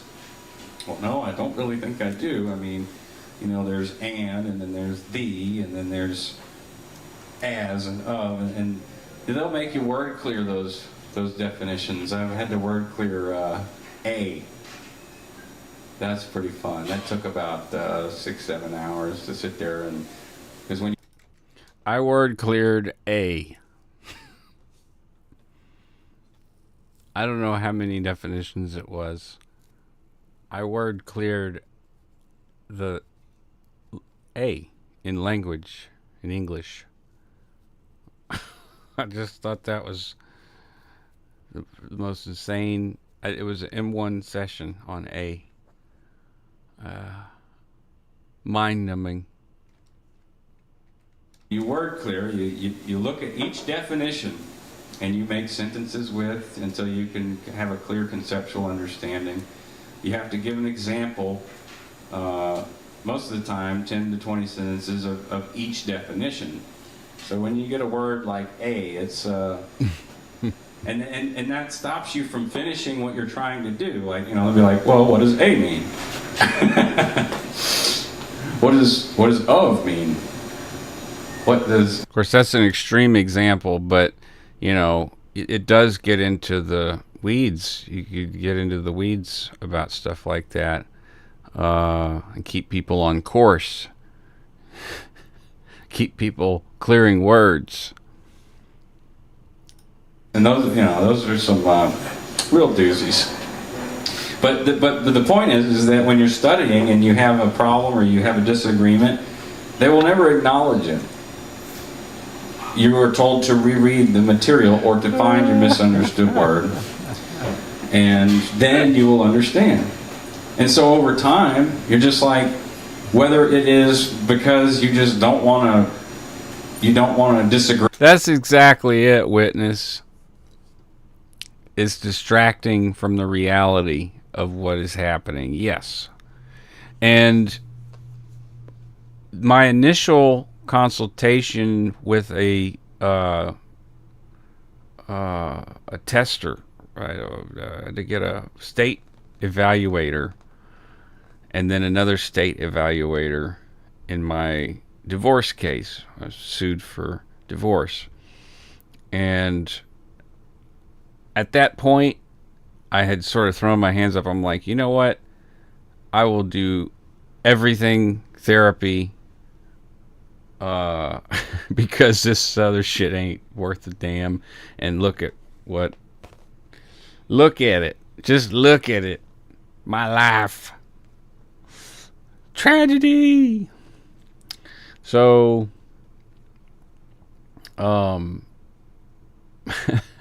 yeah.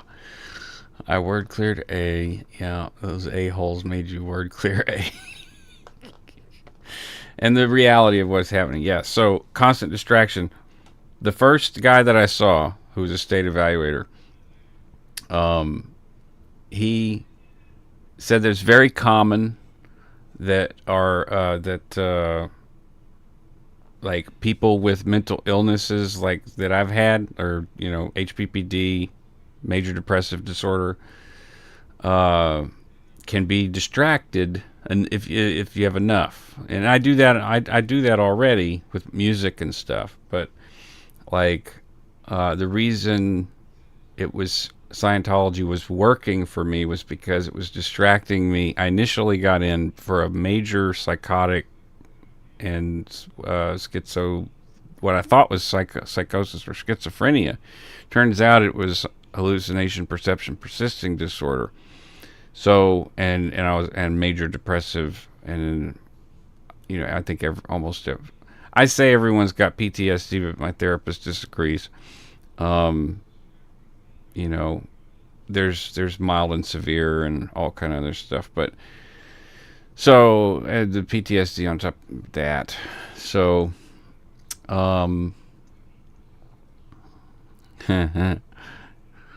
well, I like to laugh too. Says a lot of times I make just serious face because I'm staring at computer screens all the time and making just twiddling knobs.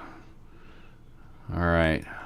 I think, see, the sun's almost down, so I know this is almost over. Stellar Beans is about to close. Anymore because you don't want to clear the word A for another 6 hours, or whether you really truly feel like you have an understanding because you cleared the word, doesn't really matter. The point is that... Oh, Brian, whatever you had to do to get the hell out of the situation was the same with my divorce. Yeah, buddy. Hey, man.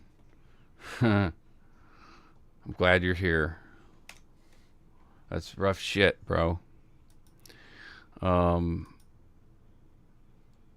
Yep. Seems my therapist doesn't want to face her own PTSD. Well, I don't know why you say that. You are denying your own self and your own originations and your own ideas, and you're only being given the ideas of this man, of this philosophy. All right, so fun little definitions. Galactic Confederacy, and this is straight out of the Scientology dictionary. The former political unit of which the solar system was part. Fifth Invader Force. A Thetan from the Fifth Invader Force believes himself to be a very strange insect-like creature with unthinkably horrible hands. He believes himself to be occupying such a body, but is in actuality simply a unit capable of producing space, time, energy, and matter. Circuit cases, this is one that I always like because everyone on staff has a freaking circuit case.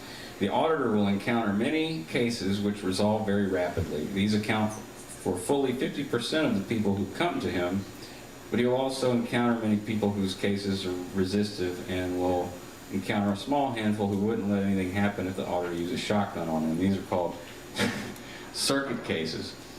All that is someone repeating a lot of stuff. It's that person that you meet that like always, and actually, my mom is kind of a circuit case, okay?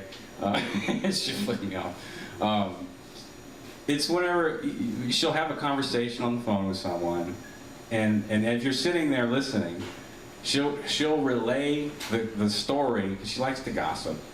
She'll tell the story the same exact way, with the same genuine, you know, emotion. And then someone else will call and she'll do the same thing. Same exact way, same words, same genuine emotion. And that's what's called a circuit case. And apparently you could use a shotgun on them and not cure them of that.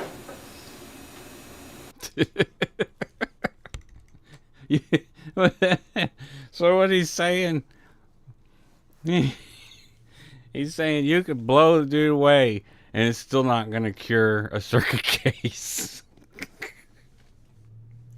Wow. Oh. Yeah, it's still not fixed. Because of Theta.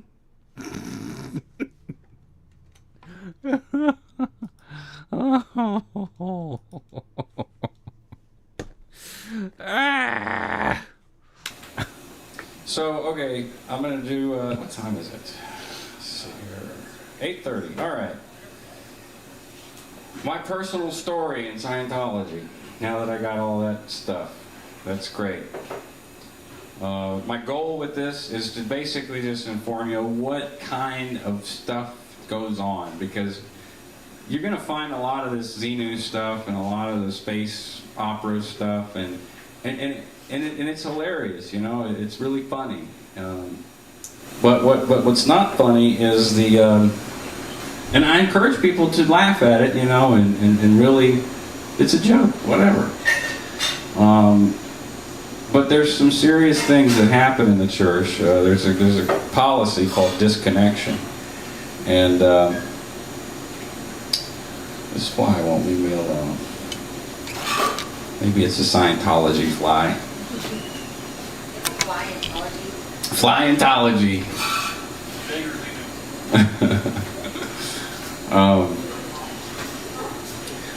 Some dude in the audience said Xenu. I got into Scientology in 2001, 2002, late 2001, and I was having a pretty major problem, and I've had problems my whole life. But prior to getting into Scientology, I was traveling a lot on the road with some friends, playing music and doing lots of drugs.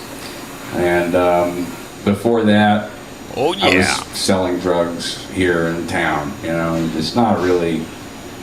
I'm no model citizen by any stretch.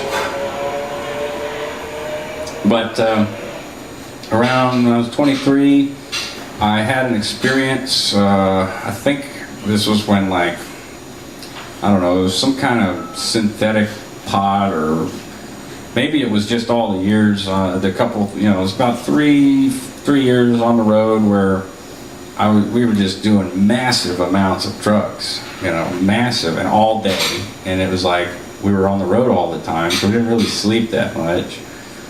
And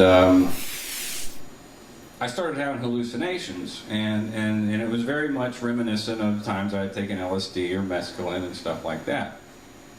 And geometric patterns are just driving me nuts, but also my adrenal system was like on full-on alert, and I had cortisol pumping through my system, and there's all these endorphins just driving me crazy, causing a lot of emotional distress on top of constant hallucination. I felt like when people would speak to me, their words were like physically hitting me. And it was a terrifying experience. It lasted for 6 months.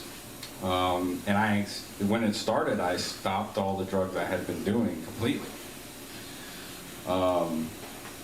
So I was looking for, and on top of that, there were some other things in life that were going kind of, that had affected me pretty deeply. My cousin Bradley was shot. He was murdered in Bayou Den. And it affected all of us that were on the road because we were all really close friends. We'd all grown up together. And after that, we kind of stopped touring. We kind of started doing other things. I went to work at Waffle House or whatever. And I'd come down for a visit and smoke this shit and then started having these crazy hallucinations.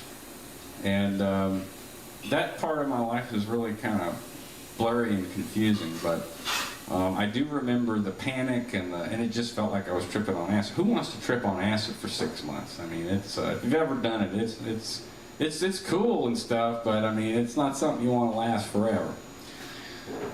And I had come across a book called The Happiness Purpose by a dude named Edward de Bono, who was a French guy, and he had come off of this 2-year like psychedelic trip after he ate like a whole bag of mushrooms. And he was like gonna kill himself and all this stuff. He would lock himself in a dark room, and I was noticing I was doing those things. Like I had a friend in Mississippi who lived in the country. I went over there and I stayed in their upstairs loft, and I would close the door and turn off the lights and just curl up in a ball. I wouldn't even lay on the bed. I would just curl up in a ball and just like, just freaking out. And so I don't remember how long I stayed there, but I ended up talking to my dad on the phone and told him what was happening, and I didn't feel like he had any basis of understanding. He hadn't really done a lot of drugs or anything, but I am referring to Cowboy here. It's the last dad that I got left, my stepdad. He tried to instill confidence in me that I could survive it and get through it, and it was a very emotional thing. But I believed it. He was able to impinge, and I was like, okay, can do something. I don't know what the fuck I'm gonna do, but I can do it. Survive it at least. So I came home and I was looking for this book at Walden Books called The Happiness Purpose, because I thought this guy, if he survived 2 years of it, then maybe he's got some insight for me and I can, solve my problem. But I ended up getting a copy of Dianetics, and I read the book and I looked at the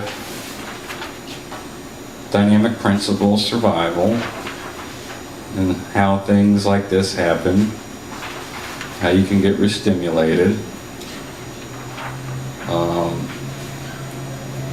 There was no past lives or anything like that, but it seemed like a plausible thing. It was worth a shot. And in the book there was a little card that you could call. And when I bought the book, I went home and I read it from chapter 1 to chapter 6. And I called the number, and a girl answered the phone and was like, "Yes, we can help you with that. When can you come see us? We have a program that will detox you, and you get all these toxins out of your body, and it should help you with that." And so I went and did the program, and they had me starting to do courses and whatnot, stuff like that. And I felt that it actually worked. I stopped having the problems with endorphins, and I wasn't freaking out as much. I still had the hallucinations, but it was becoming to where I could manage it. I found out recently that because Scientology is such a distraction, and because it's so like controlling, that many people who have schizophrenia or who have problems like that are very much helped by being distracted. So now I know that's mostly what that was.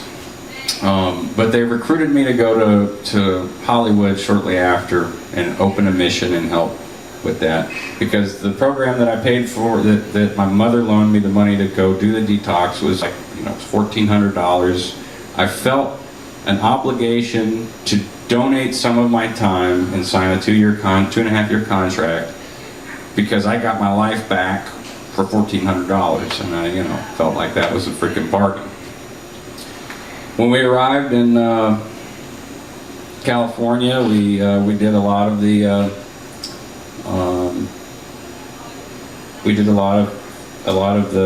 all of the mind control and thought control started. You do these things called TRs, where they condition you to basically suppress all of your emotions and da-da-da-da. I ended up raising probably $500,000 in 6 months on cold calls to renovate the mission, and started working with celebrities in LA to reg them for money. And but as time went on, I still had disagreements, and I was put into heavy ethics and sent back and forth from Ventura to Melrose to do hard labor and what they call sec checks, which is basically really intense interrogative type situations. You're sitting in a chair for 5 or 6 hours. Is there anyone you know that's connected to, are you connected to anyone that is antagonistic to Scientology? Blah, blah, blah, blah, blah, blah, blah, blah, blah, blah, blah, blah. And to be honest, after the whole period of going to being isolated from my family, my brother was there, but we were very much isolated the whole time. I became a believer. I developed that cult identity that I described, and the me that knew that some of the things we were doing were wrong, it was like, just a tiny little voice in the back of my head. And after 2 years, and ruining multiple people's careers and lives,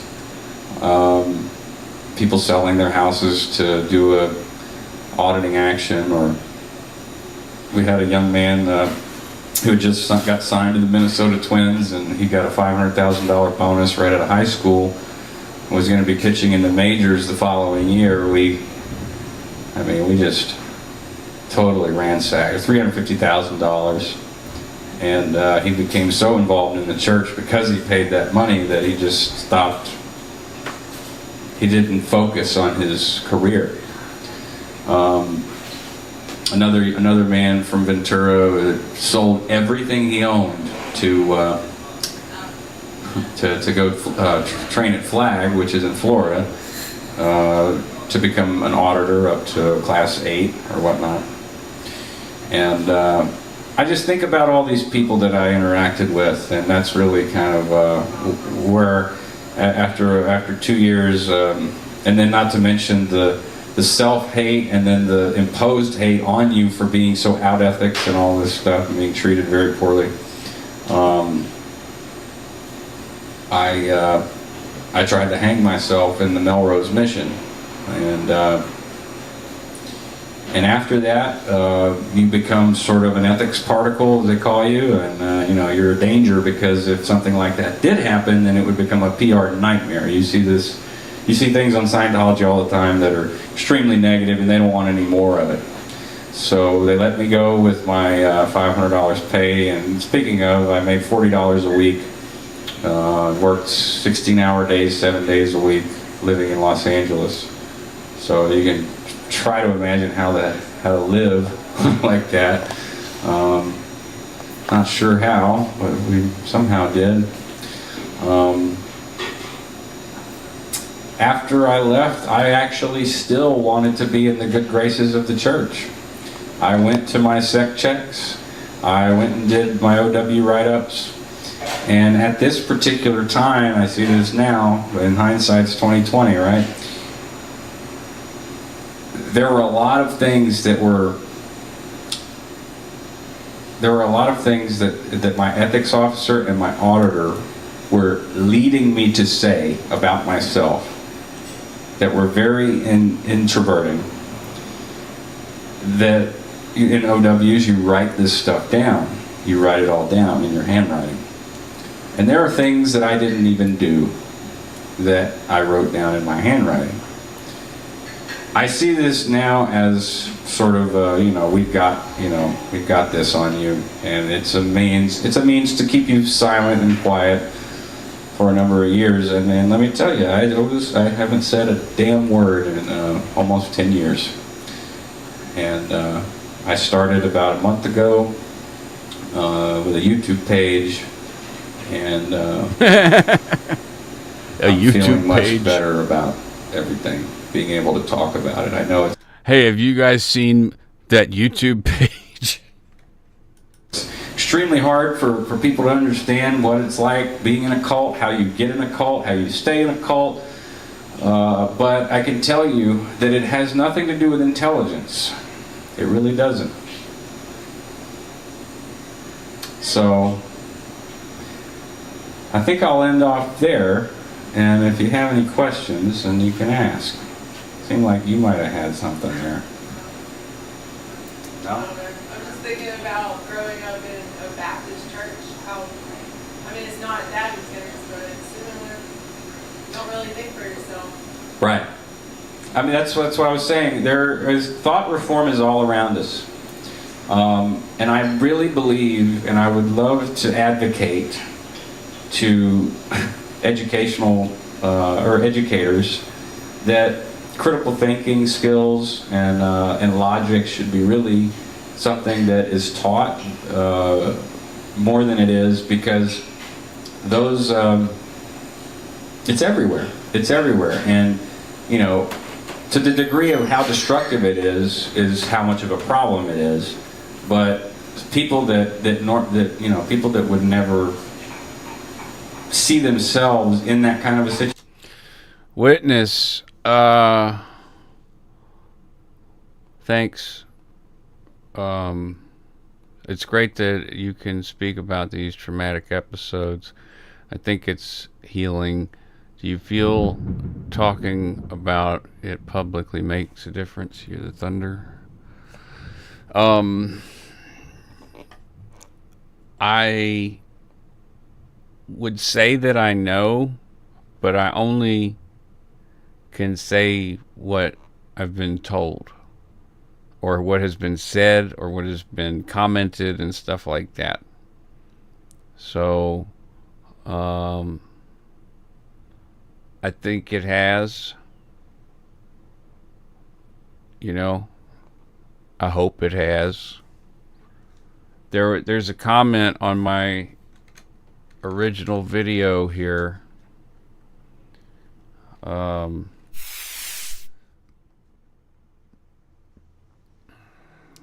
That is it in the top? Sort by top comments. I should have it pinned, because there is someone who says they left.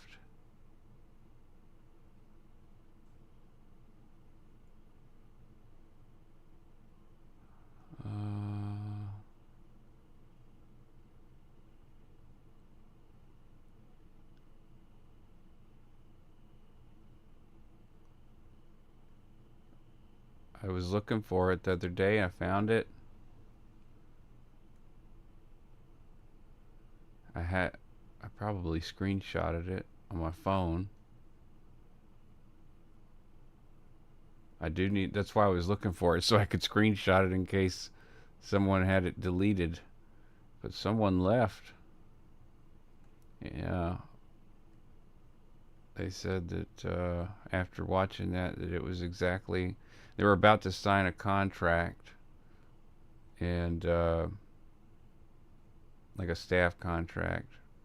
Okay, I'm not finding it. We're going on, but I think it has. I hope so.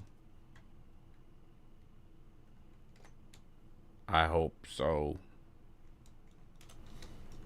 Situation can get there, because thought reform actually is a real thing.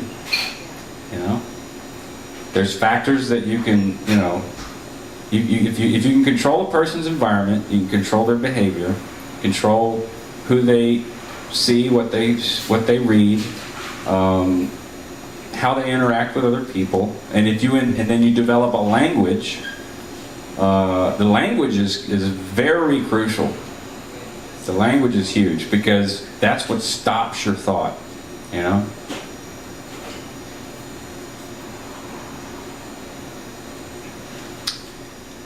So I was answering a question, or more of a statement this girl was making about her Baptist church, and I don't know if her parents were there and she was trying to like tell her parents that they were in a cult. It might have been that. Marcus, I know that Tom Cruise was, well, I guess to my mind he's the most vocal, or the most vocal Scientologist. And I know his wife, Katie, did not want her daughter raised that way. How did they indoctrinate young children who don't yet have all these horrible beliefs or, things that they regret that made them feel? Well, how do they indoctrinate children? How do they indoctrinate people? the children are essentially just sort of dragged along through it. The children don't have a lot of relationship with their parents. For example, in Ventura, there were lots of staff that had. I can't speak for Sea Org. I wasn't Sea Org. I was in the Mission Network, which ain't even really a thing anymore. It's all orgs. They were phasing missions out. So this is a different era, This is 10 years after I did it. Or, yeah, something like that, because it's almost 9 years since I did this. So, the orgs were different. There were the orgs. What Class 5 orgs was the big marketing push, and that was kind of just coming into fruition at that time. Children. They all had jobs. So the culture of the missions that I was at is all that I can speak on in regards to the children. There's a guy named Trevor, a kid named Trevor, who's about 8 years old. I haven't been able to bring myself to watch Laura IFM's shit.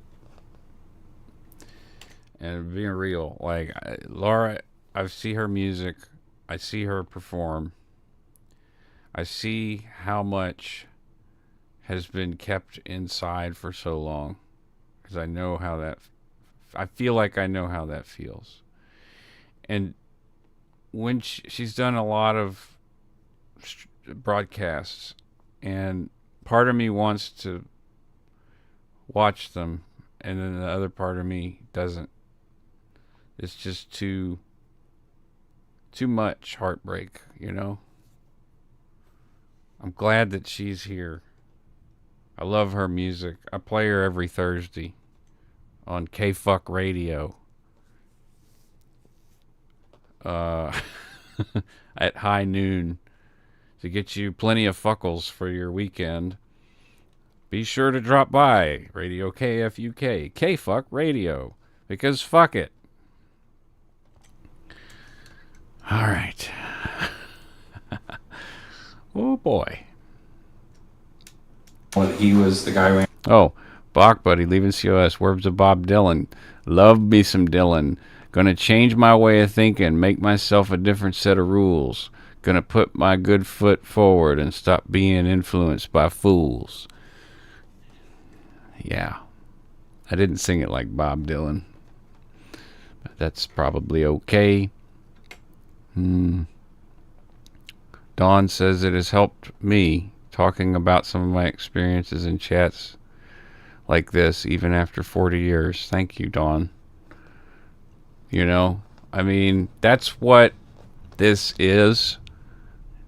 This is a trauma channel, essentially. It started that way. I do other things now, but the Scientology, ex-Scientology community is a trauma community. Every one of us has trauma. And yeah, hearing other people, it's, anytime you hear the stories, it's partly, that's the thing, is there's so many. It's like, it just churned my guts a little bit. And just to think about more. There's going to be more. And it's disgusting. It's heartbreaking. It's gut-wrenching stuff. You know? But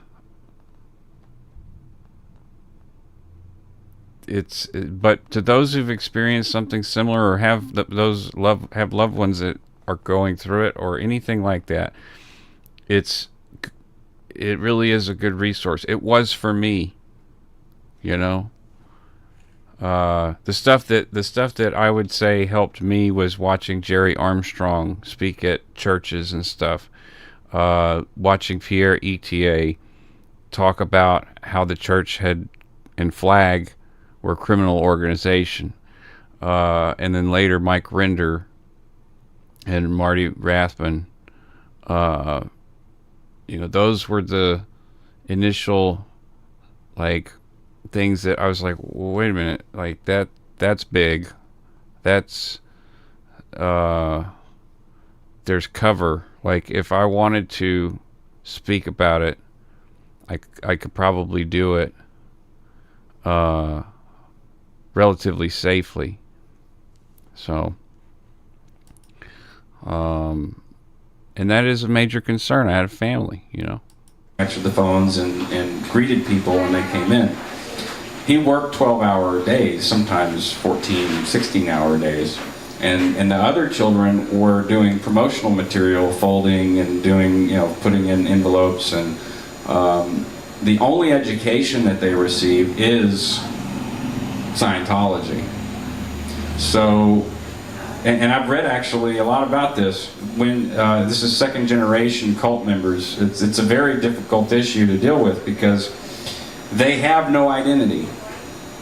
It's very, when people who are second generation cult members leave, their symptoms, and even first generation members, their symptoms are very similar to Asperger's because they don't have, they're numb. Most cults, they tell you to suppress your emotions and your feelings because if you do, you might get someone else to do the same, and then before long everyone's like, screw you, I want my life back, So, but as far as how they indoctrinate the kids, it's mainly the same way you indoctrinate anyone else, control their environment, control their behavior,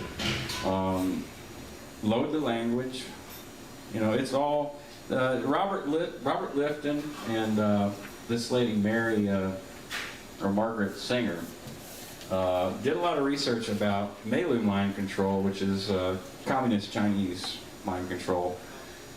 And I've found it to be almost identical to what goes on in Scientology. And then as I started researching other cults like Heaven's Gate and the Branch Davidians, I see it's all the same.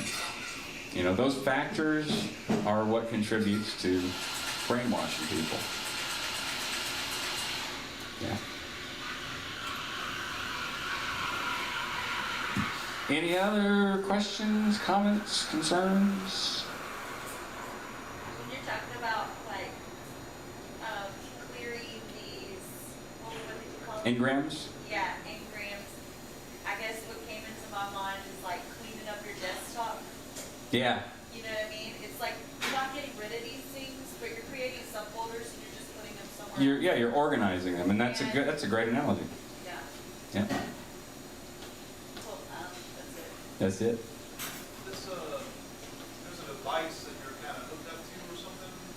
The e-meter. Yeah, I didn't really cover much of that, did I? Okay, well, the e-meter is this device that is used to, technically all it is called a galvanometer. It's 1/3 of a lie detector. It measures resistance in your body. There's a small electrical current, 0.002 microamps. And it measures, what it really measures is the resistance, if you have sweat glands, clammy skin versus dry skin, and then also the pressure when you squeeze the can, nervous tension and stuff can activate it. after Dianetics, Hubbard basically stole this device from a man named Volney Matheson, who had invented it for psychotherapy reasons. At the time, Volney Matheson was getting a lot of, he was making a lot of these machines for various psychologists and psychiatrists to test them, to see if their effectiveness on measuring like reactions. And they didn't want to, he didn't want to use the, a full-on lie detector,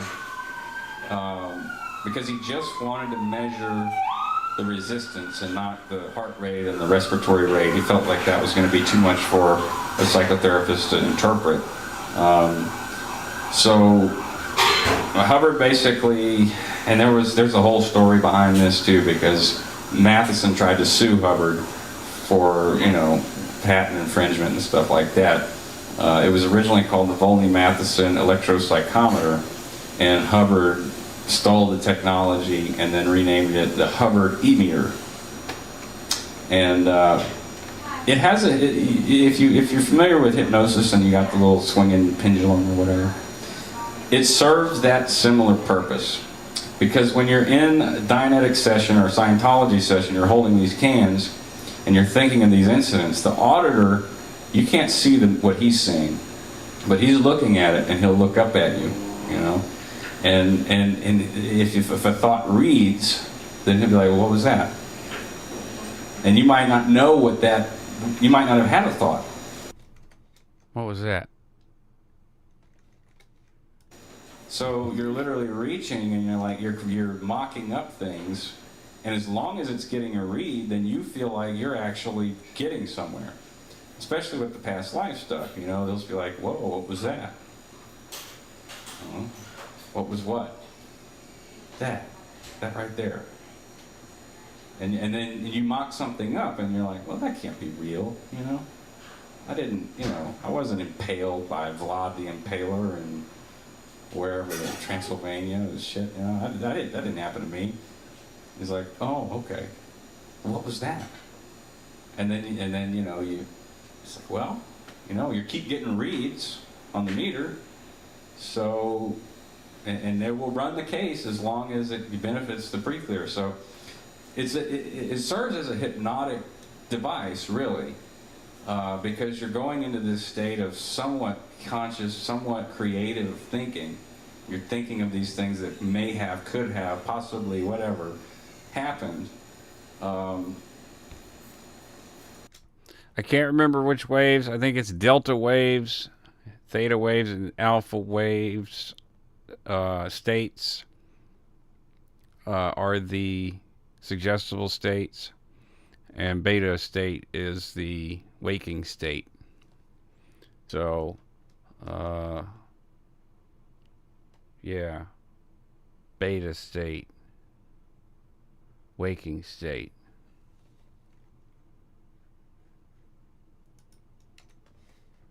And sometimes when your needle floats after you've talked about the incident, you'll go through the whole incident. Well, I was impaled by Vlad the Impaler.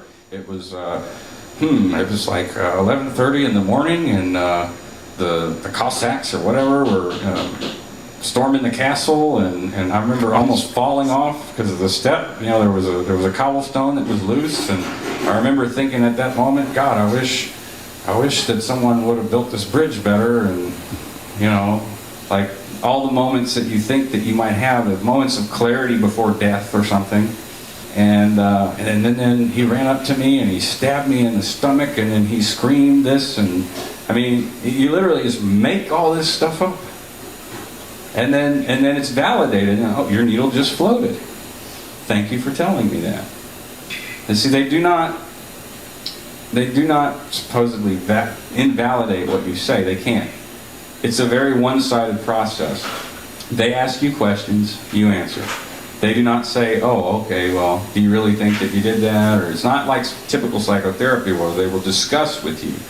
They have a set list of what they're going to say and a set list of responses based on what happens on the meter. Yeah.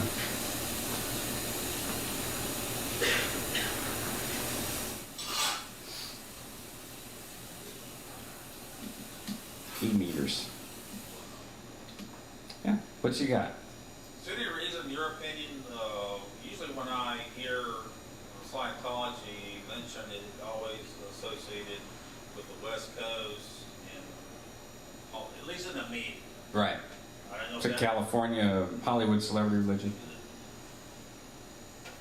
Any reason? what would you have a take on that? Well, yes.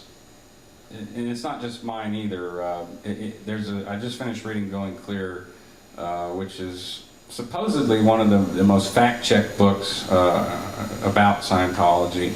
And there's a lot of information out there about things that Hubbard supposedly did or didn't do or whatever. I can tell you this, that his biography that is released by the church is total BS. But Hubbard knew what he was doing whenever he formed his church in California, in Hollywood, because he saw the value of having someone who is an opinion leader, and that's a term they use in the church, proselytizing their religion and showing that it's effective. And if you have a movie star or a famous musician who's a Scientologist, other creative types of people are, they're open to the pseudoscience, pop psychology type thoughts or explorations, like astrology or I'm not going to say Buddhism is pop psychology. I'm just saying they're open to alternative forms of, thinking about the universe. They're what in psychology they call psychotic deviates, where they think a little differently about the world. And those are the people that a lot of times are attracted to Scientology. But he started Celebrity Center in 1963, I think. And from very early on, he tried to get celebrities involved because he knew that was going to... Oh, absolutely, absolutely. And there's a policy about celebrities, and it's rumored that that Elvis had a copy of Dianetics. Well, that's true because Priscilla said that she found his copy of Dianetics, and that's what got her interested in getting involved in the church. But the rumor is there's a policy letter, and I've read this policy letter, and it's concerning celebrities, HCOB policy letter, bulletin, whatever. And in this rumor, Elvis had come into a mission and wanted to get Dianetic auditing because he was having problems with drugs and stuff. And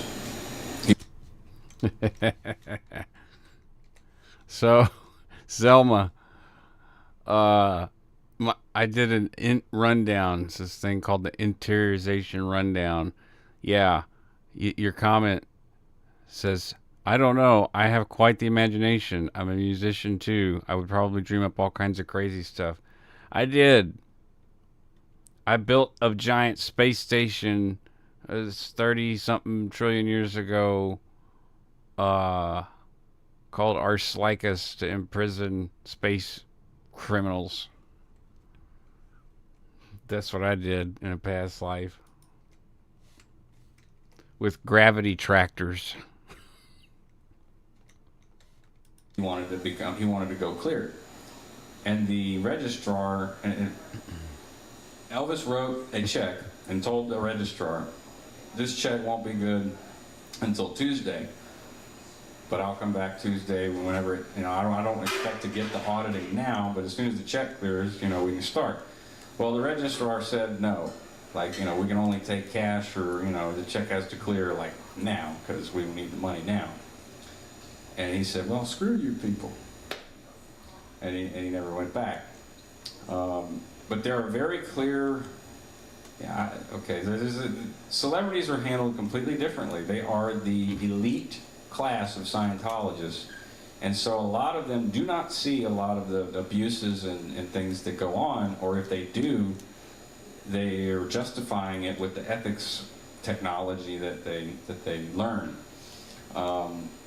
I was around quite a few celebrities, and I noticed that to be true. I was very friendly with Rachel Miner and Hallows, and And I mean, they're not huge celebrities or anything, but they're a hell of a lot richer than I am, or probably ever will be.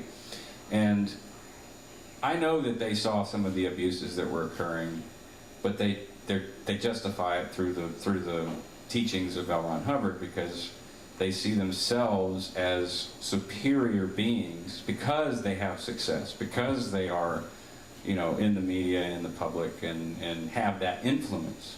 See, L. Ron Hubbard talks about artists as, you know, very capable beings, capable of more than the average person or so, you know. He doesn't directly say that, but it's very much insinuated. So, yeah, there's a reason. There's a reason why there's Celebrity Center in Hollywood, and there was a real reason why they wanted to build the Melrose Mission, and it was because a lot of the first generation very successful Scientologists at Celebrity Center were having children, or had children that were friends with some of the celebrities that I was working with, and they wanted a place to have their own space away from Celebrity Center, because Celebrity Center was run by the Sea Org, which is a monastic, very hardcore organization, and they don't tolerate shit from, you know, 18-year-olds that want to party all the time. So it was sort of my job to be a somewhat undercover Scientologist, to go hang out with these people, but at the same time get them to give money to build this mission, this eclectic, like bohemian style mission, where there would be music and art and poetry, and develop this as sort of a miniature Celebrity Center, and bring in B-list celebrities to then move up to Celebrity Center. And part of my experience for that job comes from when I was in Nashville, and there was a time where I was working with celebrities out of Nashville, stage managing with different celebrities, so they knew that I was capable of dealing with celebrities in a mature and effective way. And some of the other people that were at the mission were... I was lucky and young, but the harder you work, the luckier you get. So I was trying to, the whole time on the road we were talking about earlier, after I got a lot of experience real young, and was able to, you know, get that gig through a friend of mine who was also, you know, putting in hard work. They just get starstruck every time they see somebody. Well, I've heard the concept and term Dianetics for a long time before I realized it was connected with the Scientology, actually. Right. Over a period of years. And that's the idea. I mean, they have over 13 organizations that they don't want you to know are associated with Scientology. One of them is Narconon. We have one in Louisiana, and they currently are being sued. There's a class action lawsuit going on. And it's the same program that I did when I first got in, the detoxification and stuff like that. They have educational programs. They have business investment programs.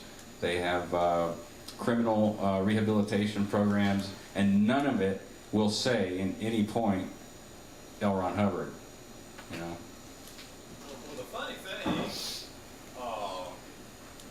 like Sigmund Freud or one of his proteges could have done pretty much the same thing if they had the mind to. Because when you look at, put them side by side, you know, Freud had the id, ego, superego, and sure.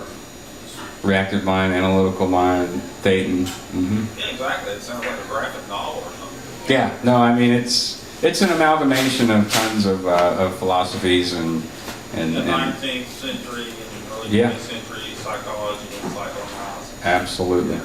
Absolutely. Well, I'm getting tired of standing up here, so thanks for listening, guys. I appreciate y'all coming out. Thanks a bunch. Especially, man, dude, I haven't seen you in so freaking long. Proud of you, Marcus. Thank you. Good job.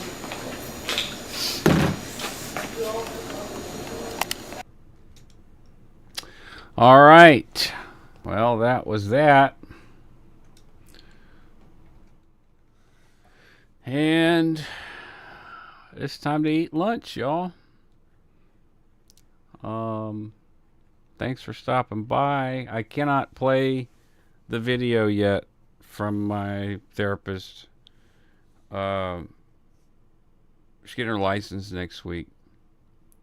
She's got all 100 hours of supervised whatever work cases, and but I'm very excited for her, and I'm very excited to maybe I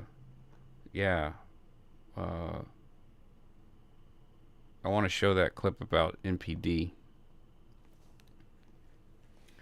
All right, you go have a J, Bach buddy, and witness, and everybody. Let's see here. Da da da da da. Okay, Selma. Everyone's gone. Oh no, Dawn's there. Okay, it's not showing me all the participants. There it is. Nick. All right. I'm gonna play this and then I'm out.